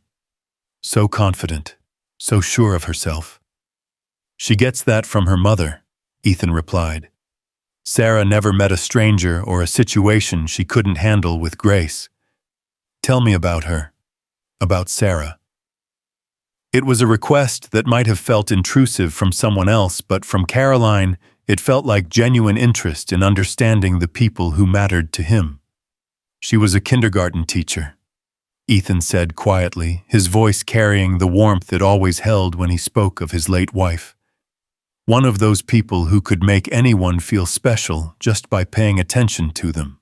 She had this theory that everyone needed at least one person in their life who thought they hung the moon." "It sounds like Ellie has that in you." "I try. But Sarah was better at it, the unconditional love, the absolute belief in people's potential. She would have adored this." He gestured at the room full of families enjoying themselves together. "And she would have loved you." "You can't know that." "Actually, I can. Sarah always said that the people worth knowing were the ones who built walls not because they were cruel, but because they'd been hurt. She had a gift for seeing past the armor to the person underneath." Caroline was quiet for a moment, processing this. What would she think about us, about whatever this is between us? It was the question that had been hovering at the edges of their conversations all week, the elephant in the room that neither had been quite ready to address directly. "She'd want me to be happy," Ethan said simply, "and she'd want me to choose courage over safety even when it was scary." "And is it scary?" Ethan looked at Caroline, really looked at her. In the week since the company party, he'd watched her evolve from the ice queen of corporate legend into someone infinitely more complex and appealing. She was brilliant, yes, but also kind when she allowed herself to be. Strong, but learning to let her vulnerabilities show. Successful in ways he'd never be, but hungry for the simple human connections that his life was built around. Terrifying, he admitted, and wonderful. The magic show ended to enthusiastic applause, and Ellie bounded back to them, with the kind of energy that only children could maintain after sitting still for 30 minutes. "Did you see the part where he made the rabbit disappear, and then it was in the hat on the other table?" she asked breathlessly. "How do you think he did that?" "Magic," Caroline said solemnly, earning a delighted giggle from Ellie. "Adults always say magic, but there has to be a logical explanation. Maybe he had two rabbits." "You know," Caroline said thoughtfully, "I bet if you're really interested in how magic works, there are books about it. The techniques and history and famous magicians. Really? Would you help me find some?" "I'd love to." As they moved toward the buffet table, Ethan found himself watching the interaction shimmer between Caroline and Ellie with growing wonder. There was something natural about their connection, as if Caroline was remembering how to be playful and curious, while Ellie was discovering that adults could be genuinely interesting companions. The food was exactly what Caroline had promised, a thoughtful mix of sophisticated options for adults and child-friendly favorites. Ellie loaded her plate with mac and cheese fruit salad and what appeared to be her body weight in dinner rolls, while Carolyn and Ethan opted for the more elaborate offerings. They found seats at a table with two other families, Mark and Jennifer Chen from HR with their twin 10-year-old sons, and Robert Martinez from accounting with his wife Lisa and their teenage daughter. The conversation flowed easily, touching on everything from local schools to weekend plans to the challenges of balancing work and family life. "I have to say," Jennifer commented, as they watched Ellie and the Chen twins engage in an animated discussion about their favorite books, "this is so much nicer than the usual company events. More relaxed, more real." "That was exactly the goal," Caroline said. "The formal events have their place, but sometimes it's nice to just be people spending time together." "Whose idea was it to change the format?" Mark asked. Caroline glanced at Ethan before answering. "Someone reminded me recently that the best parts of life are often the simplest ones. It seemed worth exploring what that might look like in a corporate setting." The conversation continued around them, but Ethan found himself focusing on Carolyn's profile as she listened to Lisa Martinez describe her daughter's college application process. There was something different about her demeanor tonight, more open, more engaged, less calculating. She seemed genuinely interested in these glimpses into other people's lives, asking follow-up questions that showed she was really listening rather than just making polite conversation. "Ms. Caroline," Ellie said during a lull in the adult conversation, "can I ask you something?" "Of course." "Do you ever get lonely in your big house?" The directness of the question caught everyone at the table off guard. The adults shifted uncomfortably, but Caroline met Ellie's curious gaze with remarkable honesty. "Sometimes I do," she admitted. "It's very quiet there. Maybe you should get more cats. Or a dog. Dogs are good company, and they don't judge you for eating ice cream for breakfast."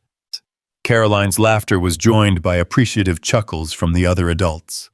"That's excellent advice. Do you think Mr. Whiskers would like a friend?" "Probably. Most creatures like friends, even the ones who pretend they don't." The wisdom of 8-year-old observation struck home with more force than any corporate training seminar ever could. Caroline looked thoughtful, as if Ellie had identified something important that she'd been missing. As the evening progressed, Ethan watched Caroline continue to evolve before his eyes. She helped serve dessert to the children, participated enthusiastically in a group discussion about Seattle's upcoming light rail expansion, and even joined in when someone started an impromptu sing-along of holiday songs. Each interaction seemed to peel away another layer of corporate armor, revealing someone who was discovering what it felt like to simply belong. "She's different than I expected," Jennifer Chen murmured to Ethan during one of Carolyn's trips to refill her coffee. "Warmer, more human." "She's exactly as human as the rest of us," Ethan replied. She just forgot for a while. And you helped her remember. We helped each other remember. Near the end of the evening, as families began to gather their things and children started to show signs of fatigue, Caroline approached Ethan with a slightly nervous expression. "Would you and Ellie like to come to my house next Saturday?" she asked. "I was thinking we could order pizza, maybe watch a movie. Something simple." "Can we, Dad?" Ellie asked, having overheard the invitation. "I want to meet Mr. Whiskers." "Are you sure?" Ethan asked Caroline. "That's a big step." "I'm sure. I want you to see where I live when it's not just a showpiece. I want to try being normal for an evening." "What's normal for you?" "I have no idea. I guess we'll find out together." As they prepared to leave, several people made a point of thanking Caroline for organizing such a wonderful event. She accepted the praise graciously, but Ethan could see that the real reward for her was the evidence that people had genuinely enjoyed themselves, that the evening had created connections rather than just fulfilling obligations. In the parking lot, as they reached Ethan's car, Caroline crouched down to Ellie's level one more time. "Thank you for coming tonight," she said seriously. "And thank you for my beautiful ornament. It's going to have a place of honor in my house. Thank you for inviting us. This was the best grown-up party I've ever been to." Ellie paused, then added with characteristic directness, "I like you very much, Caroline. I think we're going to be good friends." "I think so too." As Caroline straightened up, she found herself face to face with Ethan in the intimate space created by the open car door. For a moment, they simply looked at each other, both aware that something fundamental had shifted during the evening. "Thank you," Caroline said softly, "for bringing her, for letting me be part of this. Thank you for wanting to be part of it." They were standing close enough that Ethan could see the flecks of gold in Caroline's dark eyes, could smell the subtle perfume she wore. The moment stretched between them, charged with possibility and the weight of everything unspoken. "Caroline," Ethan began, but she shook her head gently. "Not here, not yet." Her voice was barely above a whisper. "But soon." The promise hung in the cold December air as they said their goodbyes, as Ethan drove home with a chattering Ellie. In the back seat, he found himself thinking about the transformation he'd witnessed in Caroline throughout the evening. She'd moved through the party like someone discovering what it felt like to be genuinely liked rather than feared or respected. The joy on her face when children had sought her out for conversation, when adults had included her in their casual discussions, when Ellie had declared them friends. It was the joy of someone finding their way home after a long journey. "Dad," Ellie's voice broke into his thoughts. "I think Caroline has been sad for a long time." "What makes you say that?" "The way she looked when I asked about being lonely. And the way she smiled tonight, like she was surprised that people wanted to talk to her." Ellie was quiet for a moment, processing her observations. "I think maybe she forgot how to have fun, and tonight she remembered." "You might be right about that." "Good. Everyone deserves to have fun, even important business people." As they pulled into their driveway, Ethan marveled once again at his daughter's insight. Ellie had seen in the space of a few hours what it had taken him much longer to understand, that beneath Caroline's professional success and corporate authority was someone who had been profoundly lonely, who had sacrificed personal connections for professional achievements, and was only now beginning to understand the true cost of that trade-off. The week ahead would bring new challenges, new questions about what their growing relationship meant and where it could lead. But tonight had proven something important, that Caroline Hale and Caroline the person were not incompatible identities. She could be both powerful and vulnerable, successful and seeking professional and personal. As Ethan tucked Ellie into bed and listened to her excited recap of the evening's highlights. He found himself looking forward to Saturday, with an anticipation that had nothing to do with nervousness and everything to do with possibility. Caroline had invited them into her private world, had asked them to help her discover what normal might look like. It was, he realized, the most hopeful thing anyone had asked of him in years. The week between the company holiday event and Caroline's dinner invitation passed with the kind of anticipatory energy that made ordinary moments feel charged with possibility. Ellie had declared herself officially excited about meeting Mr. Whiskers, spending considerable time researching proper cat etiquette and practicing what she called her indoor voice for fancy houses. Meanwhile, Ethan found himself in the strange position of helping his 8-year-old daughter prepare for a social call at a mansion while trying to manage his own complex feelings about the woman who lived there.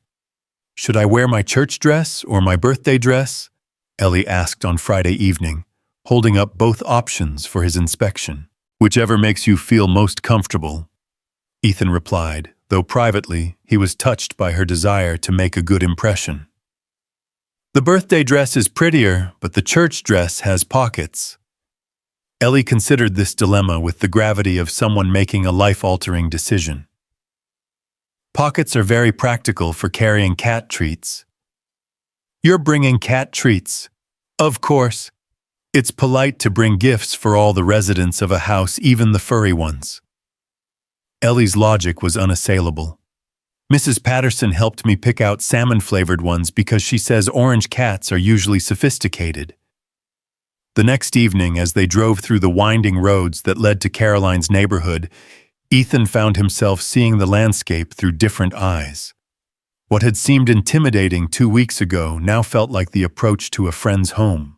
The same exclusive gates and manicured lawns were still there, but they no longer felt like barriers keeping him out. They were simply the setting for whatever came next. Caroline answered the door wearing jeans and a soft sweater, her hair loose around her shoulders and her feet bare.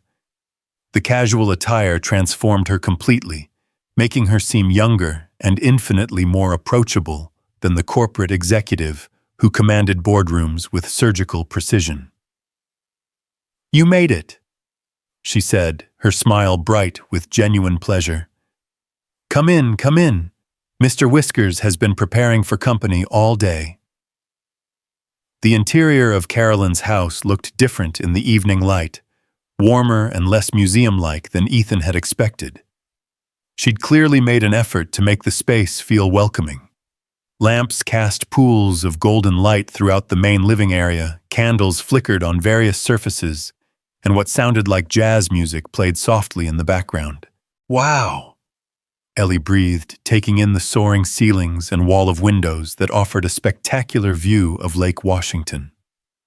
"It's like living inside a picture."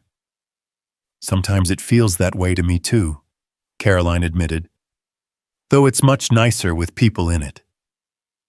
As if summoned by the mention of his name, Mr. Whiskers appeared from around a corner, moving with the dignified gait of a cat who knew his own importance.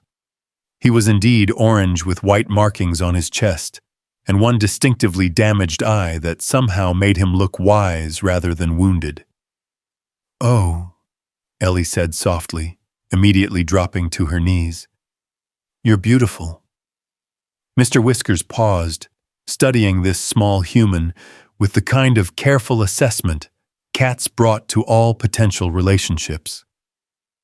After a moment of consideration, he approached Ellie and allowed her to extend her hand for his inspection. "I brought you something," Ellie whispered, producing the salmon treats from her pocket. "Caroline says you're very special, so I thought you might enjoy these." The offering was accepted with royal grace, and within minutes Mr. Whiskers had claimed Ellie as his new favorite human, purring contentedly as she gently stroked his fur. "I think you've made a friend for life," Caroline observed, watching the interaction with obvious delight. "He's perfect," Ellie declared. "I can see why you chose each other." "Actually, he chose me." I went to the shelter looking for a kitten, and this dignified gentleman walked right up to me and made it clear that I was his human. Caroline's voice carried the warmth reserved for beloved pets. The volunteers said he'd been returned twice because other families thought he was too aloof. I knew exactly how he felt. The admission was delivered lightly, but Ethan caught the underlying meaning. Caroline had seen herself in a one-eyed cat who'd been deemed too independent for other people's comfort. "Well, their loss was definitely your gain," Ethan said. "He obviously knows quality when he sees it." They ordered pizza from a local place that Caroline confessed was her secret weakness, not the trendy, artisanal spots that her colleagues favored, but a family-owned restaurant that had been serving the neighborhood for 30 years. As they waited for delivery, Caroline gave them a tour of her house, pointing out features and artwork with the kind of casual pride that suggested she was finally beginning to think of the space as home, rather than just an impressive address. "This is my favorite room," she said, leading them into a smaller space off the main living area. It was clearly her personal retreat, lined with bookshelves furnished with a comfortable reading chair and ottoman, and featuring a gas fireplace that cast dancing shadows on the walls. Ellie's pine cone ornament held a place of honor on the mantelpiece, looking perfectly at home among more expensive decorative objects. "It's like a library in a castle," Ellie said admiringly. "Do you really read all these books?" "Most of them. Reading has always been my escape when the world gets too complicated." Caroline pulled a volume from one of the shelves. "This one was my favorite when I was about your age. It's about a girl who discovers she can talk to animals." "Really? Can I see?" As Caroline and Ellie settled onto the couch to examine the book, Ethan found himself studying the room more carefully. The books ranged from business texts to literary fiction to what appeared to be an impressive collection of mysteries and thrillers. But what caught his attention were the personal touches, photographs tucked between volumes, a few pieces of obviously handmade pottery, a small collection of smooth stones that looked like they'd been gathered from beaches. "Those are from my travels," Caroline said, noticing his interest. "I used to collect them as a way of remembering places I'd been." "Kind of silly, I suppose." "Not silly at all. Everyone needs something tangible to anchor memories." When the pizza arrived, they ate in Caroline's kitchen, a space that managed to be both elegant and functional, with a large island that served as a casual dining area. The conversation flowed easily, touching on everything from Ellie's school projects to Caroline's recent volunteer work at the animal shelter to Ethan's memories of past holidays with Sarah. "Mom always said that the best conversations happened in kitchens," Ellie observed, gesturing with a piece of pizza. She said kitchens were where people told the truth because they were too busy eating to worry about being impressive. Caroline laughed. "Your mother sounds like she was very wise." "She was. Dad says I'm like her, but I think I'm more like both of them mixed together." Ellie considered this seriously. "Like how pizza is better when it has different toppings instead of just one thing." "That's a beautiful way to think about it," Caroline said softly, and Ethan could see that she was genuinely moved by his daughter's perspective on identity and belonging. After dinner, they settled in the living room to watch a movie that Ellie had selected from Caroline's surprisingly extensive collection of family films. Caroline confessed that she'd never outgrown animated movies, finding them a welcome respite from the complexity of adult life. As the opening credits rolled, Ethan found himself in the surreal position of sitting on a couch that probably cost more than his annual salary, watching a children's movie with his daughter and one of the most powerful executives in Seattle. What struck him wasn't the incongruity of the situation, but how perfectly natural it felt. Caroline seemed to have discovered her capacity for simple pleasures, while Ellie treated their wealthy hostess like any other adult who'd proven herself worthy of friendship. Halfway through the movie, Ellie fell asleep curled against Caroline's side with Mr. Whiskers purring on her lap. Caroline looked down at the sleeping child with an expression of such tenderness that it made Ethan's chest tight. "She's incredible," Caroline whispered. "So open, so trusting. How do you raise someone to be that confident in the world? You love them unconditionally and then trust them to figure out the rest," Ethan replied quietly. "Sarah always said that children don't need perfect parents, they need present ones." "Were you scared? When Sarah died, were you terrified that you wouldn't be enough for her?" The question was asked with such vulnerability that Ethan knew Caroline was really asking about her own capacity for love and family testing, whether someone like her could ever be trusted with such precious responsibilities. "Every single day," he admitted. "I still am sometimes. But then Ellie does something amazing, or shows me something I never would have noticed, and I realize that maybe being enough isn't about being perfect. Maybe it's about showing up and caring and trying to do better tomorrow than you did today." Caroline was quiet for a long moment, watching Ellie sleep. "I never thought I wanted children. My career always seemed more important, more achievable. But watching her tonight, seeing how she approaches the world with such curiosity and kindness," she trailed off, then looked directly at Ethan.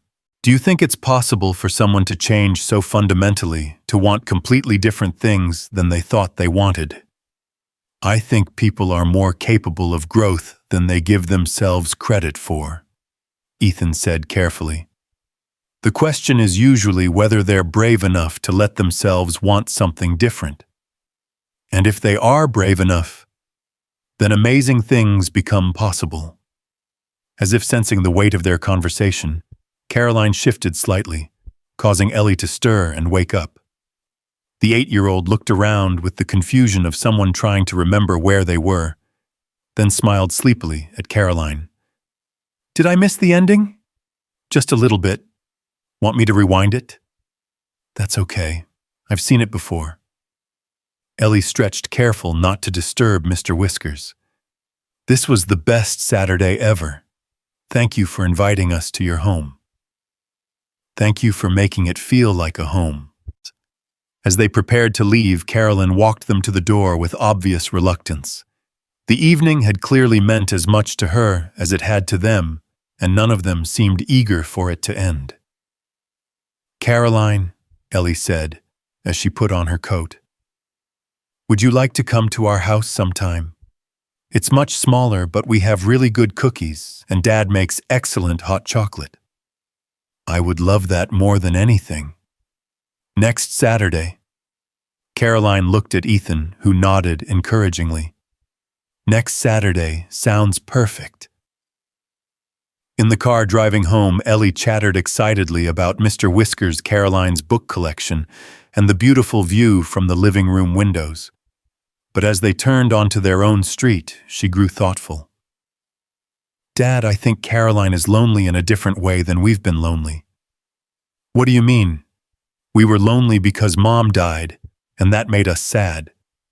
But Caroline is lonely because she forgot how to let people love her. That's scarier, I think."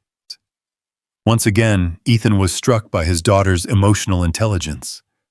She'd identified something about Caroline that even he was still trying to understand, that beneath the professional success and material wealth was someone who had systematically isolated herself from the very connections that made life meaningful.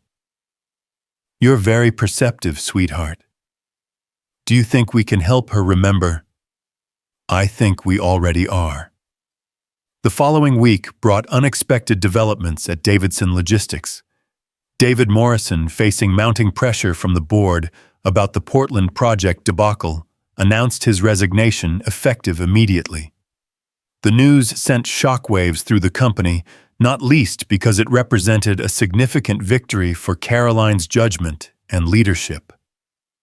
But what surprised everyone, including Caroline herself, was her response to the news.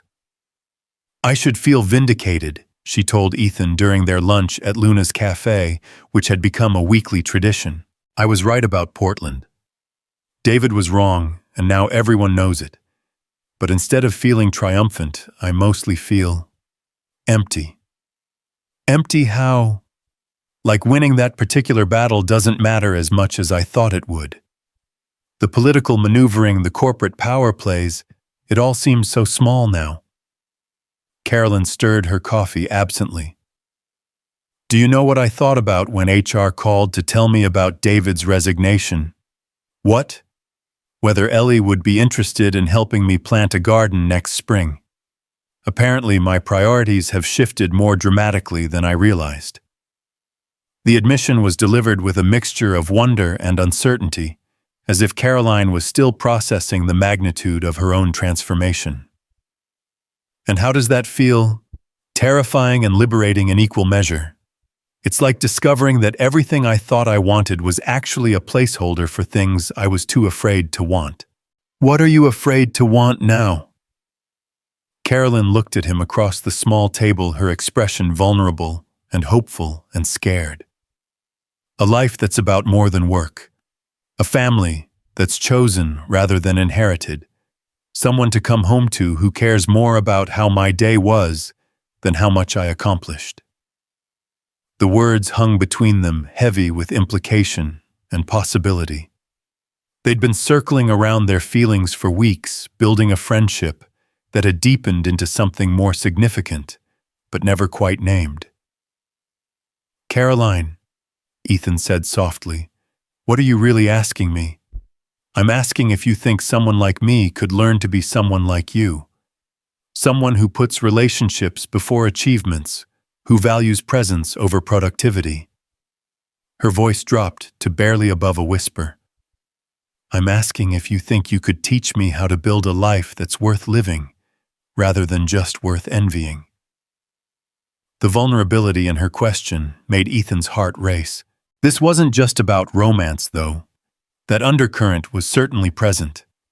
This was about Caroline recognizing that the life she'd built, while impressive on paper, had left her fundamentally hollow. She was asking him to help her become someone capable of genuine intimacy and connection. I think, Ethan said carefully, that you've already started becoming that person. The woman who spent Saturday evening reading to my daughter and worrying about whether Mr. Whiskers was getting enough attention isn't someone who needs to learn how to put relationships first. She's someone who's remembered how. But what if I mess it up? What if I fall back into old patterns when things get complicated? Then we'll figure it out together. That's what people do when they care about each other. They stay and work through the complicated parts. Carolyn's eyes filled with tears, though whether from relief or hope or fear, Ethan couldn't tell. Is that what we're doing? Caring about each other? I think we passed that point weeks ago, Ethan said gently. The question now is what we want to do about it. Caroline reached across the table and took his hand, the same gesture he'd made the first time they'd had lunch together. But this time the touch carried the weight of everything they'd shared, everything they'd discovered about each other, and everything they hoped to build together. I want to try, she said simply. I want to try being brave enough to want this, even if it means risking everything I've built. What exactly are you risking? Caroline considered the question seriously. My reputation as someone who doesn't need anyone. My identity as a person who succeeds by staying independent. The safety of never having to worry about being abandoned because I never let anyone close enough to leave. And what are you hoping to gain? A family. A real partnership. Someone who sees me as Caroline first and the VP second. She paused, then added with a small smile, and maybe the chance to learn what it feels like to be loved for who I am rather than what I've accomplished. You already know what that feels like, Ethan pointed out. Ellie loved you before she knew anything about your job or your success. She loved you because you were kind to her and interested in her world. Children are different, though. They love without calculation, without keeping score. So do adults when they're brave enough. Carolyn squeezed his hand. Are you brave enough to take on someone with as much baggage as I have, to help me figure out how to be part of a family when I've spent so many years perfecting the art of being alone? Ethan thought about the journey that had brought them to this moment, from that first encounter at the company party to Saturday evenings reading stories in Caroline's library. He thought about watching her transformation from the ice queen of corporate legend to someone who worried about whether an 8-year-old felt welcome in her home. He thought about the way she'd looked holding Ellie while she slept, the tenderness in her voice when she talked about Mr. Whiskers, the genuine joy on her face when she'd realized that people actually enjoyed her company. Caroline, he said, bringing their joined hands to his lips and pressing a gentle kiss to her knuckles. I've been falling in love with you since the night you stood alone in that hotel ballroom and let me see past your armor.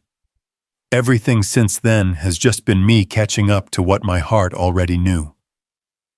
The words transformed Caroline's face, washing away years of doubt and defensive calculation. For the first time since he'd known her, she looked truly at peace. I love you too, she whispered. I love your kindness, your patience, the way you see possibility in people instead of just their limitations. I love how you've built a life around what matters most, and I love that you're willing to share that life with someone who's still learning how to deserve it. You don't have to earn love, Caroline. That's the whole point. They sat in Luna's cafe, hands joined across the small table, both aware that they'd crossed a threshold from which there was no return. Around them, the normal rhythm of lunch conversation and coffee orders continued, but they existed in a bubble of possibility and promise. So what happens now? Carolyn asked. Now we take it one day at a time. We let Ellie help us figure out this family thing since she's clearly the expert.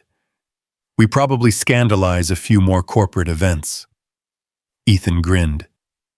And we see what it looks like when two people who've been alone for different reasons decide to be together instead.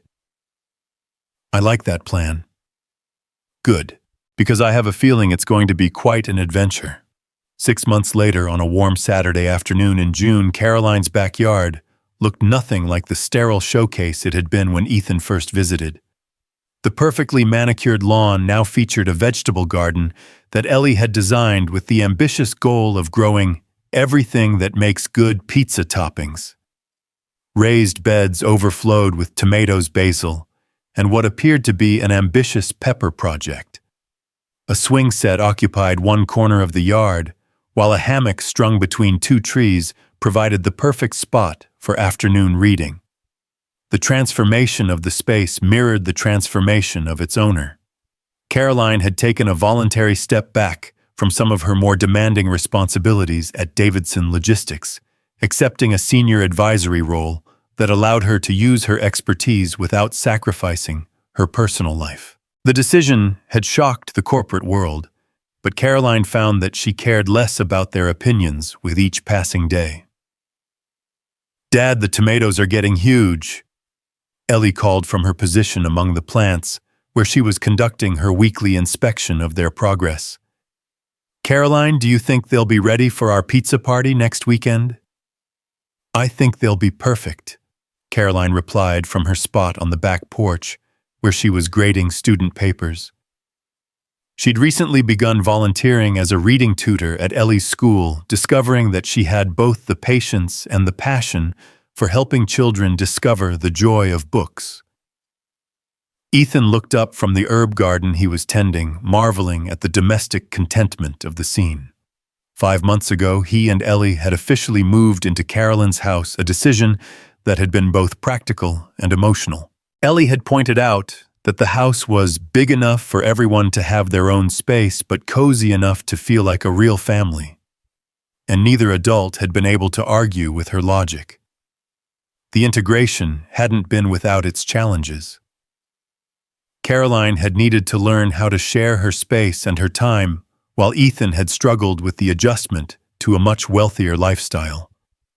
but they'd worked through each issue with the kind of patient communication that suggested their relationship was built on solid ground. "Caroline," Ellie said, emerging from the garden with dirt-stained hands and a serious expression, "I need to talk to you about something important." "Of course. What's on your mind?" Ellie climbed the porch steps and settled next to Caroline on the wicker love seat that had become their favorite spot for serious conversations. "I've been thinking about Father's Day next weekend." Caroline's expression grew careful. She and Ellie had developed a wonderfully close relationship, but they'd never explicitly discussed the parental dynamics of their unconventional family structure. "That's a special day for you and your dad," Caroline said gently. "It is, but I was thinking that maybe it could be special for all of us." Ellie's tone carried the gravity she brought to all her important announcements. "I know you're not my mom, and I know Dad and I will always miss my real mom. But you're family now, and family should celebrate together."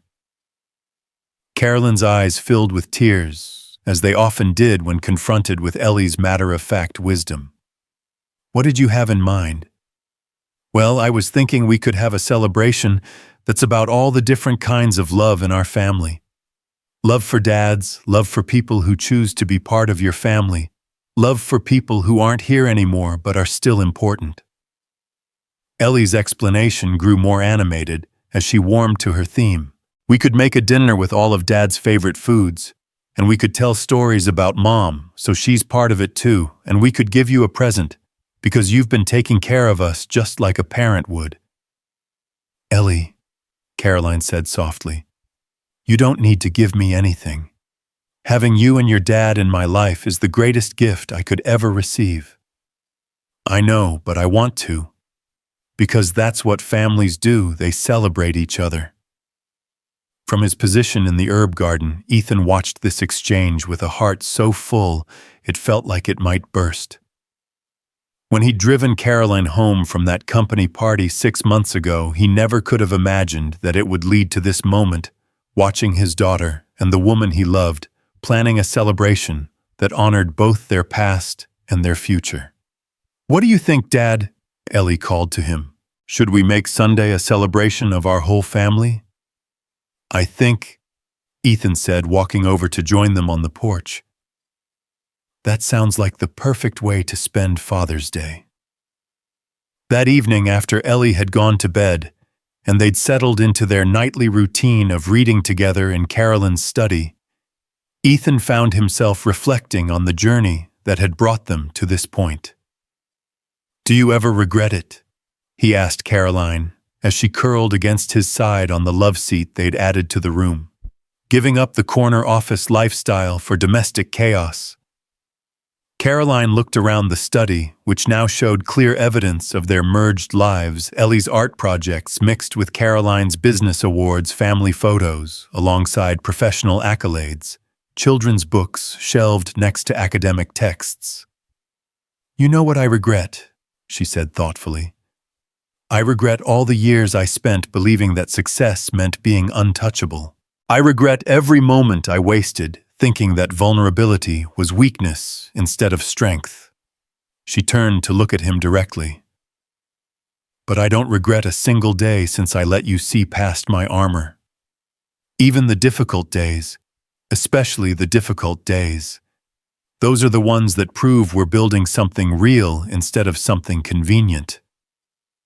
Ethan kissed the top of her head, breathing in the familiar scent of her shampoo, mixed with the faint smell of herbs from their garden. "I love you, Caroline Hale." "I love you too, Ethan Meyers. All of you, your kindness, your strength, your beautiful daughter, your ability to see possibility where others see problems." Caroline's voice grew soft with emotion. "Thank you for teaching me that the best life isn't the one you build alone. Thank you for being brave enough to let us love you." Outside their windows, Seattle's skyline glittered in the distance, the same view that had once represented Caroline's isolation now serving as a reminder of how far they'd all traveled. Inside their home, for it was truly their home now, a one-eyed cat slept contentedly in his favorite chair, while upstairs an 8-year-old girl dreamed about tomatoes and family celebrations and all the adventures that tomorrow might bring. In the quiet study surrounded by the accumulated evidence of their chosen family's life together, Caroline and Ethan held each other close and marveled at the unexpected beauty of a love that had begun with the simple act of one person seeing another's loneliness and choosing to offer company instead of judgment. Sometimes the most extraordinary transformations began with the most ordinary kindness.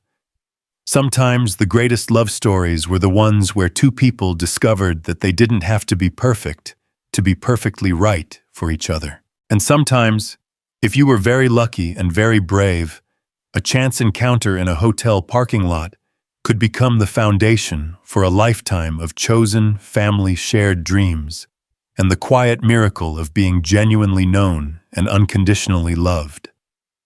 As the grandfather clock in the hallway chimed 10 o'clock, Caroline smiled to herself, remembering Ellie's observation from that first Saturday evening they'd spent together. "This place is beautiful because you're sitting here, Dad." Now surrounded by the people who mattered most, Caroline finally understood what her young friend had meant. Beauty wasn't about impressive architecture or expensive furnishings. Beauty was about who you chose to sit beside and who chose to sit beside you in return. In the end, that choice had made all the difference.